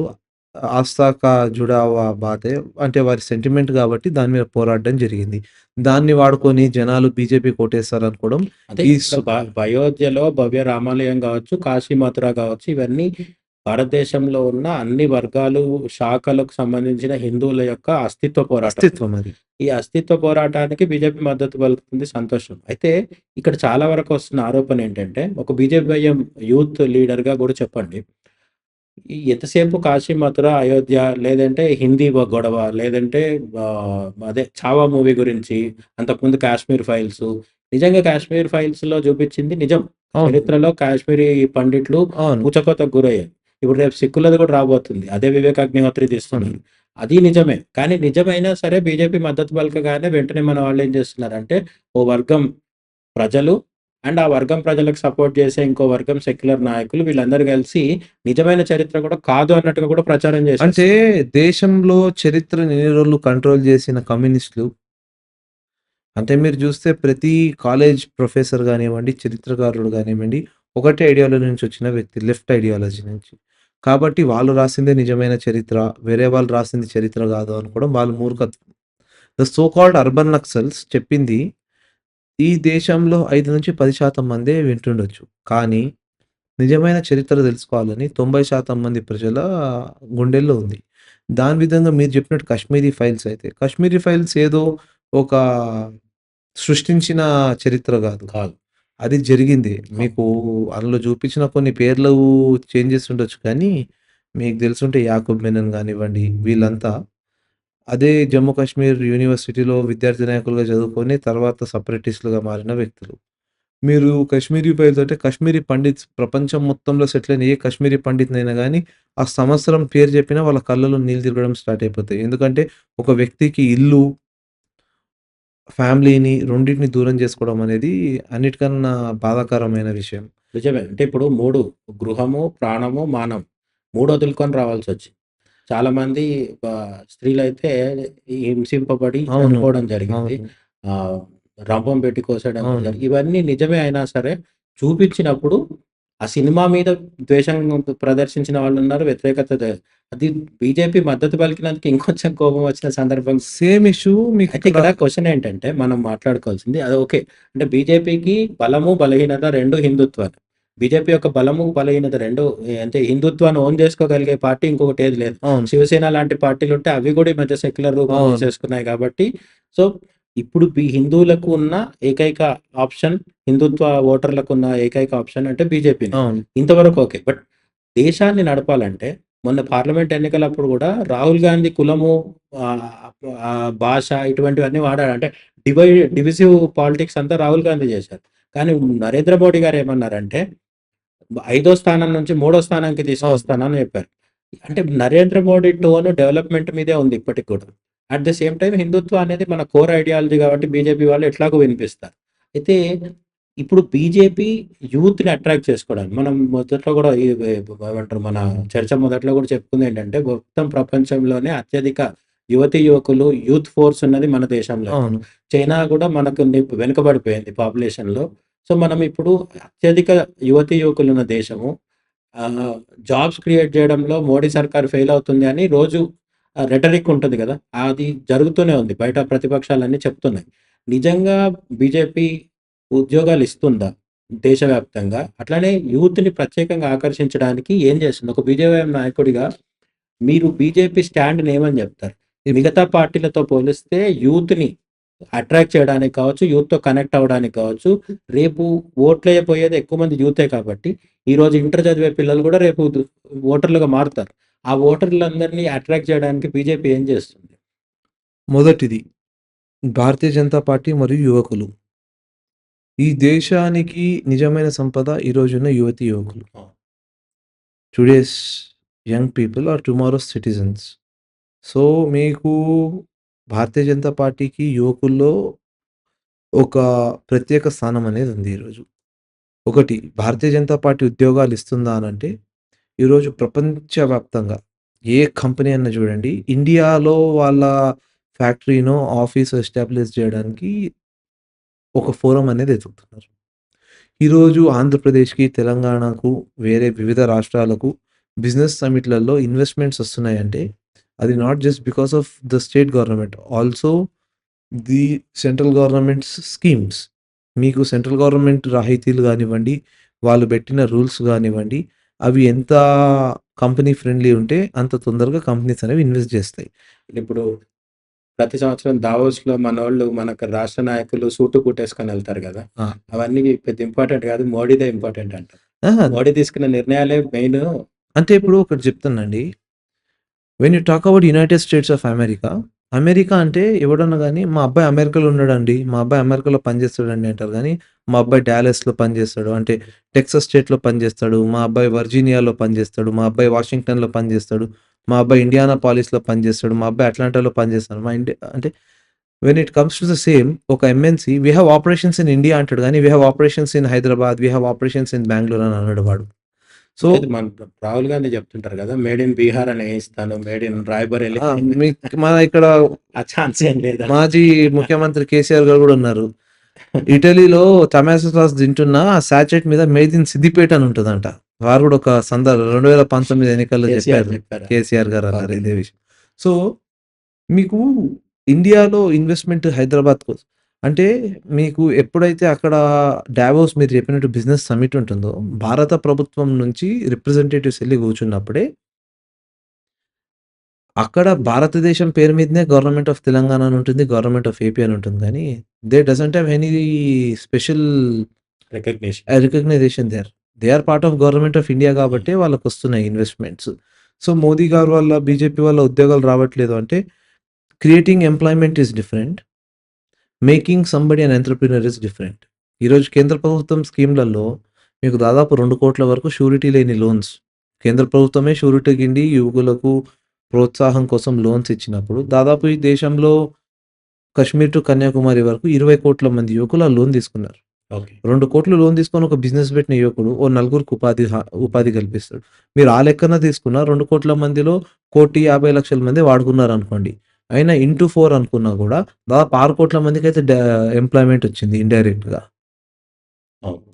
ఈ ఎంఎన్‌సీలు దానివల్ల ఒక 4,00,00,000 మందికి అనుకున్నా. పోయిన 10 ఏళ్లలో కేంద్ర ప్రభుత్వం వల్ల, నేను భారతీయ జనతా పార్టీ అనను. కేంద్ర ప్రభుత్వం వల్ల, కేంద్ర ప్రభుత్వ నిర్ణయాల వల్ల దాదాపు 10-12,00,00,000 మందికి ఉపాధులు కలిగాయి. ప్రతి ఒక్కళ్ళకి గవర్నమెంట్ జాబ్ ఇయ్యాలంటే ఇట్ ఈస్ ఇంపాసిబుల్. ఎందుకంటే తెలంగాణనే ఉందనుకోండి. 2,00,000 మంది ప్రభుత్వ ఉద్యోగాలు ఉంటారు. కానీ ఉద్యోగాలు కావాల్సిన వాళ్ళు 20,00,000 మంది ఉంటారు. 20,00,000 మంది ఉన్నారని చెప్పి 18,00,000 ఇంకా పోస్టులయితే పెంచలేరు కదా! ఇంకోటి skill development center. For people who have been not completed more than their 10థ్ or inter, who have not gone to graduation, skill development centers దేశంలో దాదాపు కొన్ని వేల స్కిల్ డెవలప్‌మెంట్ సెంటర్స్ ఉన్నాయి. మీరక్కడ స్కిల్ డెవలప్‌మెంట్ అంటే any work which is technical work or non technical work మీరక్కడ course చేస్తే ఆ సర్టిఫికేట్ మీద మీకు దేశంలో ఎక్కడన్నా జాబ్ వస్తుంది. సో, అలా భారతీయ జనతా పార్టీ కేంద్రంలో ప్రభుత్వం కేంద్ర ప్రభుత్వం యువకులను అప్లిఫ్ట్‌మెంట్ ఫర్ ద యూత్ అనేది మేజర్ ఇది. మొన్న గూడా లోక్‌సభ ఎలక్షన్స్‌లో మేము తిరిగేటప్పుడు మా యువ మోర్చాకు ఒక కార్యక్రమం ఉండింది. యువ చౌపాల్, యువ సమ్మేళన్ అని. యువ చౌపాల్ అంటే మేము ఒక ప్లేస్‌కి అంటే యువకులు ఎక్కడైతే మార్నింగ్ పార్క్స్ అనుకోండి, జిమ్స్ అనుకోండి, metro and this tea centers, cafes ఎళ్ళినప్పుడు we are from BJP. We need to speak to you for 2 minutes అంటే the immediate reaction was no we'll vote for BJP అనేది. దేశంలో ఈరోజు భారతీయ జనతా పార్టీ ప్రభుత్వం ఉంది. దాదాపు ఎన్‌డీఏ ప్రభుత్వాలు 19 రాష్ట్రాలలో ఉన్నాయంటే యువకుల వల్లనే. ఆ first time voter always oats for BJP. వాడు ఓటింగే బీజేపీతోని స్టార్ట్ అవుతుంది. అవును. నాకు తెలిసిన కొన్ని ఫ్యామిలీస్ ఉన్నాయి. పాస్ట్ 40 ఇయర్స్ నుంచి బీజేపీకి ఓటేస్తున్నారు. యాక్చువల్‌గా కాంగ్రెస్ డిక్లైన్ అనేది గూడా వాళ్ళకు స్వతంత్రం వచ్చిన కొత్తలో ఏర్పడ్డ ఓటర్ బేస్‌లో ఉన్నోళ్ళొక్కొక్కరు ఆహ్, చనిపోవడం వల్ల గావచ్చు, అవును. ఏజ్ ఎక్కువైపోవడం వల్ల గావచ్చు, అంటే వాళ్ళు పోలింగ్ బూత్ దాకొచ్చి ఓటేయలేకపోవడం, 80+ అవ్వకపోవడం. అట్లా వాళ్ళ ఓటర్ బేస్ ఏజ్ ఎక్కువైపోయి లేదు ఓట్లు వేసేవాళ్ళు లేకుండా కొత్త ఓటర్లను సృష్టించుకోలేకపోవడంతోనే కాంగ్రెస్ డిక్లైన్ అయిందంట. బీజేపీ ఓటర్‌ని సృష్టించుకోలేదండి. బీజేపీ అభివృద్ధిని చూసి ప్రజలొచ్చి ఓటేస్తున్నారు. అండ్ మోస్ట్ అంటే నేననేది కాంగ్రెస్ ఫెయిల్యూర్. అవును. కొత్త ఓటర్స్‌ని తెచ్చుకోవడంలో ఆ! ఈరోజు కాంగ్రెస్ యావరేజ్ ఓటర్ తెలంగాణ, ఆహ్, హిమాచల్ అండ్ కర్ణాటక ఇక్కడ ఎందుకు అధికారంలో ఉందనేది అది మీకు $1,000,000,000 మొన్న క్వెషన్. తెలంగాణ ఎన్నికలలో కూడా భారతీయ జనతా పార్టీ 8 ఎమ్మెల్యే స్థానాలలో గెలిచింది. దాదాపు 20-23 స్థానాలలో సెకండ్ ప్లేస్‌లోకొచ్చింది. ఓకే. మీరు అలా చూసినా బీజేపీ ఇక్కడ ప్రధాన ప్రతిపక్షంలో ఉన్నట్టే. ఓకే. అండ్ మొన్న 8 పార్లమెంట్ స్థానాలు గెలవడము. ఇక్కడ అపోజిషన్‌లో ఉన్న మేము 8 గెలిసాము. రూలింగ్‌లో ఉన్న కాంగ్రెస్ 8 గెలిచింది. అంటే మేము దాదాపు 60 స్థానాలలో ఈరోజు బీజేపీ స్ట్రాంగ్‌గా ఉంది. అవును. మ్యాజిక్ ఫిగర్ 61 తెలంగాణలో అధికారంలోకి రావడానికి. వచ్చే ఎన్నికలలో మినిమమ్ దాదాపు 70 పైచిలుకు స్థానాలు బీజేపీ గెలవడం అనేది చాలా ఈజీగా కనిపిస్తుందది. ఇప్పుడు తెలంగాణలో అంటే సరే అధికారంలోకి రాలేకపోయారు కానీ పార్లమెంట్ యూపీలో కొన్ని సీట్లు తక్కువ రావడం వల్ల యూపీ 240 240కే యూపీలో పరిమితమైంది. ఒకటి కొన్ని స్వయంకృత అపరాధాలుంటాయి. దేశం మొత్తం ఎన్నికలన్నప్పుడు ఎక్కడో ఒక 2 చోట్లలో పార్టీ ఫోకస్ అంటే అక్కడ క్యాండిడేట్ చేయలేకపోతుంది. సెలక్షన్ సరిగ్గా జరగలేదంటారా? క్యాండిడేట్ సెలక్షన్ చూడండి. నేను క్యాండిడేట్ సెలక్షన్ మీద మాట్లాడే అంత సీనియర్ లీడర్‌ని గాదు. పార్టీ పార్లమెంటరీ బోర్డ్ ఉంటుంది. అది నిర్ణయించిన వాళ్ళకే టికెట్ వస్తుంది గాబట్టి, వాళ్ళ గురించి మాట్లాడే అంత స్థాయి నాది గాదు. నేను సాధారణమైన కార్యకర్తని. సో, మీరు యూపీ ఎలక్షన్స్ అనుకుంటే, అదే యూపీ ఎన్నికల తర్వాత అదే యూపీలో అసెంబ్లీ బైపోల్స్ వస్తే, మీరు ఏదైతే ఫైజాబాద్ సీట్ జెప్పారో, అంటే అయోధ్య ఎంపీ సీట్. ఎంపీ స్థానం. ఆ గౌరవ పార్లమెంట్ సభ్యులు గారి కొడుకు పోటీ చేస్తే అక్కడే ఎమ్మెల్యే సీటుకు చిత్తుగా ఓడిపోయాడాయన. అవును. 80,000 మెజారిటీతోని ఎమ్మెల్యే బీజేపీ సీట్ గెలిచింది ఎమ్మెల్యే. దాని తర్వాత జరిగిన ఎన్నికలు రాజస్థాన్, మధ్యప్రదేశ్, హర్యానా, ఛత్తీస్‌గఢ్‌లో. రాజస్థాన్, ఛత్తీస్‌గఢ్ అయితే కాంగ్రెస్ రూలింగ్ తీసుకున్నారు. కాంగ్రెస్ గవర్నమెంట్. అక్కడ మీరు ఛత్తీస్‌గఢ్ అయితే మీకు తెలుసుంటే భూపేష్ బఘేల్ కాంగ్రెస్ ముఖ్యమంత్రి మీద జీరో కాంట్రోవర్సీ. లాస్ట్‌లో ఆ మహదేవ బెట్టింగ్ ఒకటి వదిలేస్తే అవును. అసలైన కాంట్రోవర్సీ లేదు. అలాంటి ప్లేస్‌లో గూడా కూలీ పని చేసుకుని ఈశ్వర్ సాహు గారు గూడా భారతీయ జనతా పార్టీ టికెట్ మీద ఎమ్మెల్యేగా గెలిచొచ్చారు. సో, ప్రజలు భారతీయ జనతా పార్టీని ఈరోజు ఆదరిస్తున్నారు. మూడోసారి కేంద్రంలో అధికారంలోకి 240 వచ్చినా గానీ, మాకు మొన్న వచ్చిన 240 స్థానాలే. కానీ కాంగ్రెస్ గత 3 పార్లమెంట్ ఎన్నికలలో కలిపినా కూడా 240 రాలేదు వాళ్ళకు. ఈసారి కూడా 99, 100 రాలేదు. 100 రాలేదు. They didn't even go for century 3 digit.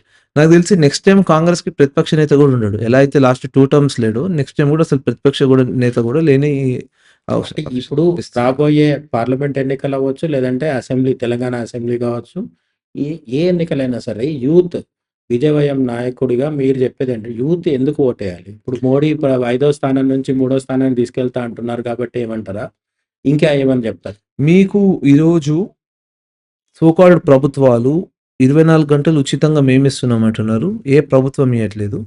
కేంద్ర ప్రభుత్వం తీసుకున్న నిర్ణయాల వల్లనే ఈరోజు గ్రామాలలో రోడ్లు గానివ్వండి, లైట్లు గానివ్వండి, వాటర్ గూడా ఏదైతే మిషన్ భగీరథ అని ఉంటుందో అది కేసీఆర్ గారి స్కీమ్ గాదండి. సెంట్రల్‌లో దీన్ దయాళ్ ఉపాధ్యాయ స్కీమ్ అది. పండిత్ దీన్ దయాళ్ ఉపాధ్యాయ్ వాటర్ స్కీమ్ అది. ఏది కేటీఆర్ ఏమంటున్నారంటే మాదే వాళ్ళు కాపీ కొట్టారంటున్నారు. ఇదే కేటీఆర్ గారు మంత్రి అయినప్పుడు గుజరాత్‌కెళ్ళి చూసొచ్చారు. గ్రౌండ్ వాటర్ సిస్టమ్ ఎలా ఉంది? ఇంటింటికి నల్లాలు ఎలా ఉన్నాయి అనేది వీళ్ళు గుజరాత్‌లో స్టడీ చేసుకొనొచ్చింది. నేను మోదీ గారు గ్రేట్ అనట్లేదు. Obviously he is one of the greatest prime ministers. But నేను మోదీ గారు ఒక్కరే గ్రేట్ అనట్లేదు. ఆ మంత్రివర్గం మొత్తం పనిచేస్తేనే కదండీ దేశం నడిసేది. అవును. సో, ప్రజలు అంటే అతి ముఖ్యంగా యువకులు భారతీయ జనతా పార్టీకి ఎందుకు ఓటేయాలి అనంటే, ఒకటి భద్రత. రెండోది పేలుళ్ళు ఉండవు. అస్సలుండవు. ఒకటి భద్రత. రెండవది ఉపాధి. మూడోది నిధులు. మీరు చూస్తే కేంద్ర ప్రభుత్వం ఈరోజు భారతదేశానికి ప్రపంచ స్థాయిలో నరేంద్ర మోదీ గారు పర్సనల్ క్యారెక్టర్ కాదు. ఆయన భారత ప్రధాని అని చెప్పి ఆయనకి ఎక్కడికెళ్ళినా ఒక గౌరవం, మర్యాద ఉంటుంది. మరి ఇదే మన్మోహన్ సింగ్ గారికి లేదా అంటే అప్పుడు గవర్నమెంట్ పనితీరు వేరు. ఈరోజు గవర్నమెంట్ పనితీరు వేరు. ఆ రోజు మీకు టెర్రరిస్టులు అటాక్ చేస్తే వారం క్యాబినెటు తర్వాత యూపీఏ చైర్పర్సన్ నిర్ణయం తర్వాత దాని మీద యాక్షన్ ఉండేది. ఈరోజు మీకు బార్డర్‌లో ఒక గన్ను పేలిందంటే ఇటు నుంచి బాంబ్ పేలుతుంది. సో, దేశ భద్రత కూడా ఈజ్ ఎట్ ఇట్స్ పీక్. అంటే ఈవెన్ 26/11 దాడుల తర్వాత కూడా వారం రోజులు చర్చలు చేసి లాస్ట్ నిర్ణయం ఏం తీసుకున్నారంటే మనం మళ్ళీ పాకిస్తాన్ మీద దాడి చేయొద్దని తీసుకున్నారు. సో, అలాంటిది స్థితి నుంచి ఓకే. That's fine. అంటే సెక్యూరిటీ విషయంలో గానీ, బాంబు పేలుళ్ళు, యాంటీ టెర్రరిజం యాక్టివిటీస్‌లో గానీ మోడీ ప్రభుత్వం వచ్చిన తర్వాత చాలా అంటే చాలా బెటర్‌గా ఉన్నాం మనము. నేను కూడా అప్పటికి ప్రతిపక్షాలు వాళ్ళు ఎట్లాగో చేయాలి కాబట్టి వాళ్ళేదో చేస్తుంటారు. అంటే ప్రతిపక్షం అంటే ప్రతిదాన్ని opposition doesn't mean opposing everything అని వెంకయ్య నాయుడు గారు చెప్తుంటారు. సో, కానీ పరిస్థితి ఏంటంటే ఏదైనా సరే అంటే మోడీ గారు రక్తదానం చేశారంటే కూడా వ్యతిరేకించాల్సిందే లేదు. అన్నట్టుగా ఇప్పుడు ఉంది. బై మిస్టేక్‌గా రేపు మోదీ గారు గానివ్వండి, అమిత్ షా గారు గానివ్వండి, నెక్స్ట్ దేశంలో వచ్చేది కాంగ్రెస్ ప్రభుత్వమే అంటే కూడా రాహుల్ గాంధీ గారు లేసి "నువ్వు ఎట్లంటావు మేము రాము" అని అంటాడాయన. అంటే మేము అది చెప్పాము కాబట్టి దాన్ని కూడా అపోజ్ చేయాలని చెప్తాడాయన.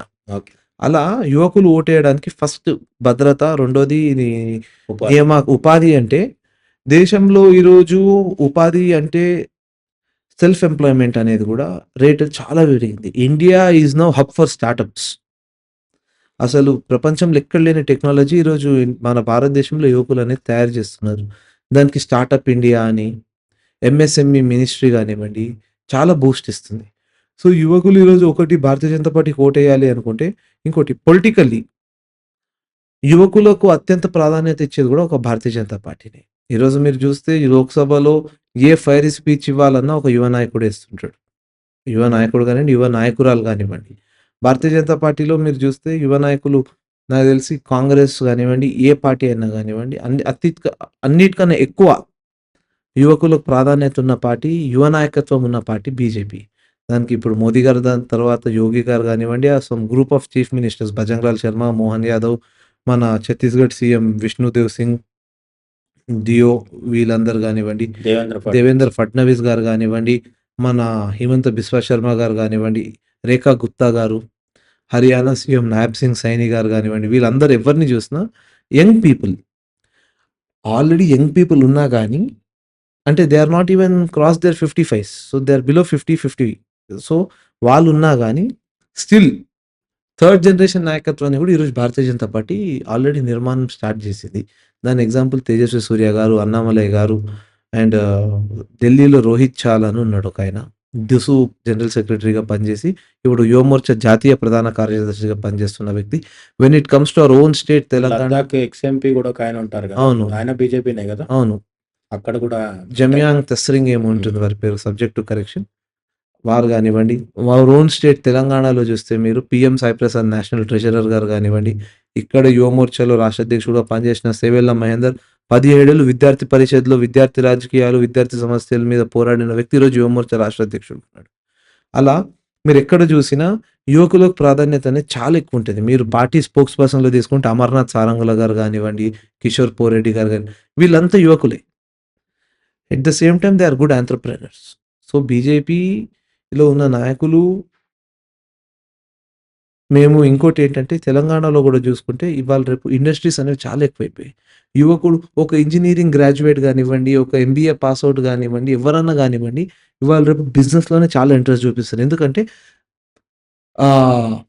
అంటే ఆ గాలే అలా ఉంది. वो माहौल ही ऐसा है. మీకు తెలంగాణలో అని గాదు, దేశమంతా యువకులు ఈరోజు సెల్ఫ్ ఎంప్లాయ్‌మెంట్, ఎంటర్‌ప్రెన్యూర్‌షిప్ వైపు ఎళ్ళిపోయి, నేను ఒకడి కింద పనిజేయడం ఏంటి, నా కిందనే నేనే 10 మందికి ఉపాధి సృష్టిస్తా అనే కోణంలో దాదాపు 20-25 కోట్ల మంది 25 కోట్ల ఉద్యోగాలు ఈరోజు భారతదేశంలో ఆల్రెడీ సృష్టించబడున్నాయి. సో, ఈ దేశంలో ఉన్న అదే అంటే మీరు చెప్పేదేంటంటే బీజేపీ ఉద్యోగాలు ఇవ్వట్లేదు. ఉద్యోగాలు ఇచ్చే వాళ్ళని సృష్టిస్తున్నారు. we don't help them in catching fish. We train them how to fish. Okay. The fishing. We train them how to అంటే we don't catch and fish and serve them for a day.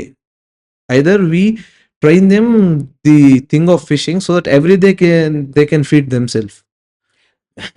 Okay. ఇది regular నడిచేదే. మీరేమో how to catch the fish అనేది నేర్పించేస్తామని మీరు చెప్తున్నారు. మీరు ఏం చేసినా something is fishy అని అపోజిషన్ అంటూ ఉంటది.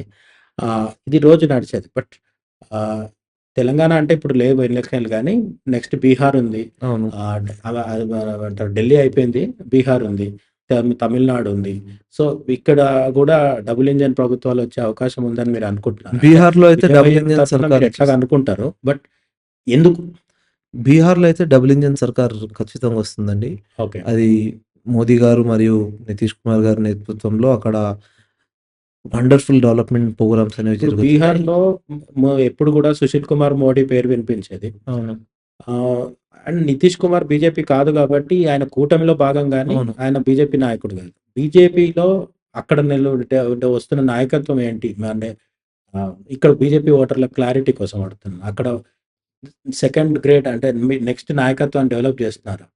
ఒకవేళ ఎప్పుడైనా బీజేపీ తరఫున బీహార్‌ని పరిపాలించాల్సిన ముఖ్యమంత్రి అవసరమైతే ఇప్పుడు సుశీల్ కుమార్ మోడీ లేరు గదా! అక్కడ ఎవరికి అవకాశం? మీరు బీహార్‌లో వచ్చే నెక్స్ట్ నాయకత్వం మీరు చెప్పినట్టు అక్కడ భారతీయ జనతా పార్టీ ముఖ్యమంత్రి కూర్చోవాలనుకున్నప్పుడు, మీకు వేరే పార్టీలలో అయితే సర్టెన్ ఈ 10 మందిలోనే ఒకళ్ళు ముఖ్యమంత్రి కావాలని ఉంటది. కానీ అక్కడ అలా గాదు. 150 మంది ఎమ్మెల్యేలు గెలిస్తే 150 మందికి ఛాన్స్ ఉంటది.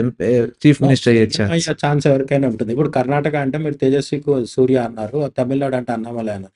బీహార్‌లో అట్లా ఏదన్నా బ్రైట్ నేను స్పాట్ ఉందా? అన్నామలై గారు ముఖ్యమంత్రి అవుతారని అనలేదు. సూర్య గారు ముఖ్యమంత్రి కాదు. అంటే మంచి ఫేస్, ఎదుగుతున్నారు. Party face. ఎదుగుతున్నారు. అవును. పార్టీకి ప్లస్ పాయింట్ ఒక అసెట్‌గా మారుతున్నారు. ఇట్లా బీహార్‌లో ఏమన్నా ఉన్నారా? బీహార్‌లో ఉన్నారండి. దాదాపు 10, 15 మంది నాయకులు పార్టీ ఫేస్‌గా ఎదుగుతున్నారు. ఓకే. మీకు ఎలా చెప్పాలంటే ఇప్పుడు బయట నేను ఎందుకు ఈ క్వెషన్ అడుగుతున్నానంటే, కొందరు పొలిటికల్ అనలిస్ట్‌లు అంచనా ఏంటంటే, నితీష్‌ని స్లోగా పక్కకి జరిపి ఎట్లయితే ఏక్నాథ్ షిండేని పక్కన పెట్టి దేవేంద్ర ఫడ్నవీస్‌ని సీఎం చేసిండ్రో, అదే ప్రాసెస్ అక్కడ కూడా జరగబోతుంది. నితీష్ ఏజ్‌లో కూడా పెద్దాయన కాబట్టి, మీకు ఈసారి ఎన్నికల తర్వాత బీహార్‌లో బీజేపీ ముఖ్యమంత్రి ఉంటారనేది కొందరు అంటున్నారు. మీకు అక్కడ బీహార్‌లో నితీష్ గారు ఒక్కడే కూటమిలో లేరండి. ఎల్‌జేపీ కూడా కూటమిలో ఉంది. రామ్ విలాస్ పాస్వాన్ గారి పార్టీ, వారి అబ్బాయి చిరాగ్ పాస్వాన్ కేంద్ర మంత్రిగా ఉన్నాడు. వారి పార్టీ కూడా మాకు కూటమిలో ఉంది. నితీష్ కుమార్ గారిని పక్కన పెట్టి భారతీయ జనతా పార్టీ ముఖ్యమంత్రి అవుతాడా కాదా అనేది ఢిల్లీ స్థాయిలో నిర్ణయం అండి అది. ఈ అనలిస్ట్‌లు మరి ఎంతమంది మోదీ గారితోని మాట్లాడారో, ఎంతమంది నడ్డా గారితోని మాట్లాడారో మరి వారికి ఇంత పర్ఫెక్ట్ ఇన్ఫర్మేషన్ తెలిసింది. ఇప్పటికైతే బీహార్‌కి ముఖ్యమంత్రి నితీష్ గారే. రేపు ఎన్నికలలో గెలిచినా కూడా వారే ముఖ్యమంత్రి అయ్యే అవకాశాలు దాదాపు 100% వారికే ఉన్నాయి.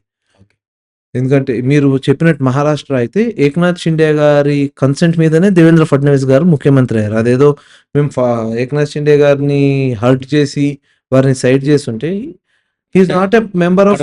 అక్కడ కూడా లుకలుకలున్నాయి. అంటే లోపల inner No, if war there were any ఏం problems with the coalition or with the NDA, Eknath Shinde is free to opt other alliance.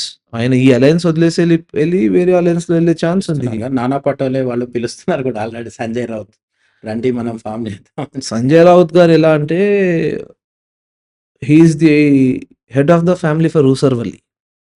ఊసర్వల్లి ఎలా అయితే రంగు మార్చుకుంటుందో ఊసర్వల్లి కన్నా ఫాస్ట్ గా రంగు మార్చుకునే వ్యక్తి సంజయ్ రావుత్.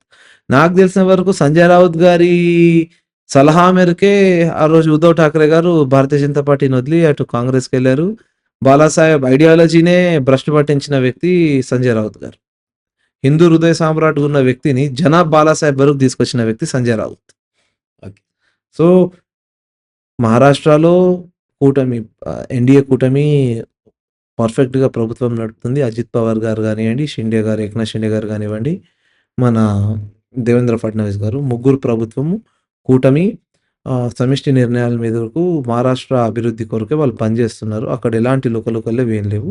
దేశంకి వస్తే NDA, all the partners of NDA are supporting Narendra Modiji.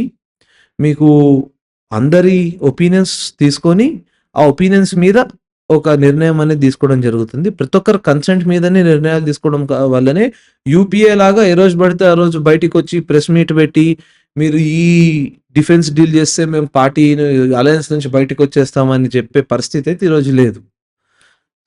ఒక స్ట్రాంగ్ గవర్నమెంట్ ఢిల్లీలో ఉంది, ఎన్డీఏ గవర్నమెంట్. దాని ఏమంటారు, as the result of the governance of Narendra Modiji after 2024 Lok Sabha elections 4 రాష్ట్రాలలో భారతీయ జనతా పార్టీ అధికారంలోకి వచ్చింది. ఇప్పుడు మనం దిస్ ఇస్ లాస్ట్ క్వశ్చన్ ఏంటంటే, మనం ఇంతవరకు బీజేపీ యూత్ని యాజ్ ఓటర్స్ అట్రాక్ట్ చేయడానికి ఏం చేస్తుంది, ఏం పథకాలు ఇస్తుంది, ఇవన్నీ మాట్లాడుకున్నాం. జనరల్ సెన్స్ ఏంటంటే మిగతా అన్ని పార్టీలతో పోలిస్తే యూత్కి మోస్ట్ ఫేవరింగ్ పార్టీ ఏంటంటే బీజేపీ ఓట్లు వేసేటప్పుడు. బట్ బీజేపీ కోసం పనిచేయాలనుకునే వాళ్ళకి మీరు ఏం చెప్తారు? వాళ్ళు ఏ విధంగా ముందుకెళ్ళొచ్చు? వాళ్ళు ఒకవేళ స్టూడెంట్స్ అయితే ఆర్ వాళ్ళు ఒకవేళ ప్రొఫెషనల్స్ అయితే బీజేపీతో ఏ విధంగా కొలాబరేట్ అవ్వచ్చు?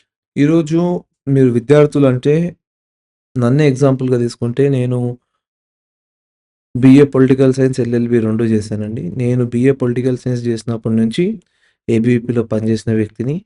నన్ను గుర్తించి నేను మా పార్టీలో ఏంటంటే అడిగితే ఏం రాదు. ఈ సిద్ధాంతంలోనే మీరు ఎక్కడ పనిచేసినా అడిగితే ఏది రాదు. నేను విద్యార్థి పరిషత్లో పనిచేస్తున్నప్పుడు నన్ను గుర్తించి నాకు యువమోర్చాలో అవకాశం ఇచ్చింది పార్టీ. నేను I am the youngest state working committee member in this India. Okay. బీజేపీలో at very what you say engage I have been the state working committee member, రాష్ట్ర కార్యవర్గ సభ్యుడిని. అలా మీరు ఎవరైతే విద్యార్థులు పార్టీతో జాయిన్ అవ్వాలనుకుంటున్నారో మీరు ముందుగా ఫస్ట్ విద్యార్థి పరిషత్లో విద్యార్థి పరిషత్ రాజకీయాలు అంటే విద్యార్థి రాజకీయాల్లో విద్యార్థి పరిషత్తో మీరు ఫస్ట్ జాయిన్ అవుతే మీకు ఫస్ట్ అసలు వాట్ ఈజ్ లీడర్షిప్ క్వాలిటీస్ ఏంటి అనేది తెలుసుకొని మీరు సమస్యలు ఎలా వస్తాయి, సమస్యలు అడ్రస్ చేయడం అనేది అక్కడ నేర్చుకున్నారనుకోండి, మీలో నిజంగా ప్రతిభ ఉంటే ఆటోమేటిక్గా మీకు there will be a chance to get in to the party. When you talk about intellectuals and professionals, if you are an advocate, Bharatiya Janata Party has legal cell, you can work there. If you are a doctor, Bharatiya Janata Party has doctor cell. But if you are other than this professionals, engineering graduates, IT అనుకోండి, IT cell ఉంది. Bharatiya Janata Party is open for all. You can directly associate. మీరు సేవా కార్యక్రమాలు చేస్తే పార్టీనే మిమ్మల్ని ముందు నుంచి వచ్చి పిలుస్తుంది. ఎందుకంటే భారతీయ జనతా పార్టీ రాజకీయం తక్కువ, ప్రజాసేవ ఎక్కువ చేస్తుంది కాబట్టి the party with the difference is Bharatiya Janata party. కాబట్టి everybody who wants to work for the nation in the interest of nation can join BJP, can associate with BJP and work for the development of nation. Okay. Swaroop garu, BJP గురించి and బీజేపీకి యూత్‌కి మధ్య ఉన్న relation గురించి and in general nation వైడ్‌గా మన 2 తెలుగు రాష్ట్రాల్లో బీజేపీకి ఉన్న ప్రాస్పెక్ట్స్ గురించి, బీజేపీ ఫ్యూచర్ గురించి చాలా డీటెయిల్‌గా ఎక్స్‌ప్లెయిన్ చేశారు. And all the best for personally మీకు ఆల్ ది బెస్ట్. మీరు పార్టీలో ఇంకా బాగా ఎదగాలని నేను కోరుకుంటున్నాను. అండ్ తెలంగాణకు కావచ్చు, ఇండియాకి కావచ్చు మీలాంటి young and sincere leaders BJP తరఫున ఎంత ఎక్కువ సేవ చేస్తే దేశం అంత తొందరగా ముందుకెళ్తుందనేది నరేంద్ర మోడీ లాంటి నాయకులకి మనం కింద నుంచి మద్దతు పలకాలనేది సాధారణంగా అందరూ ఒప్పుకునేదే కాబట్టి అదే నేను కూడా కోరుకుంటున్నాను. అండ్ మీరు చెప్పినట్టు తెలంగాణలో కావచ్చు, బీహార్‌లో కావచ్చు, ఇప్పటికే 19 రాష్ట్రాలున్నాయి గదా! మిగిలిన 30 రాష్ట్రాల్లో మిగిలిన వాటిల్లో కూడా డబుల్ ఇంజిన్ సర్కార్ రావాలని నేను కూడా కోరుకుంటాను. మీ వాల్యుబుల్ టైమ్ ఇక్కడ ఇచ్చి, మీ అభిప్రాయాలన్నీ మాతో షేర్ చేసుకున్నందుకు స్క్వేర్ టాక్స్ తరఫున, నా తరఫున థాంక్ యూ వెరీ మచ్. ధన్యవాదాలండి. Thank you.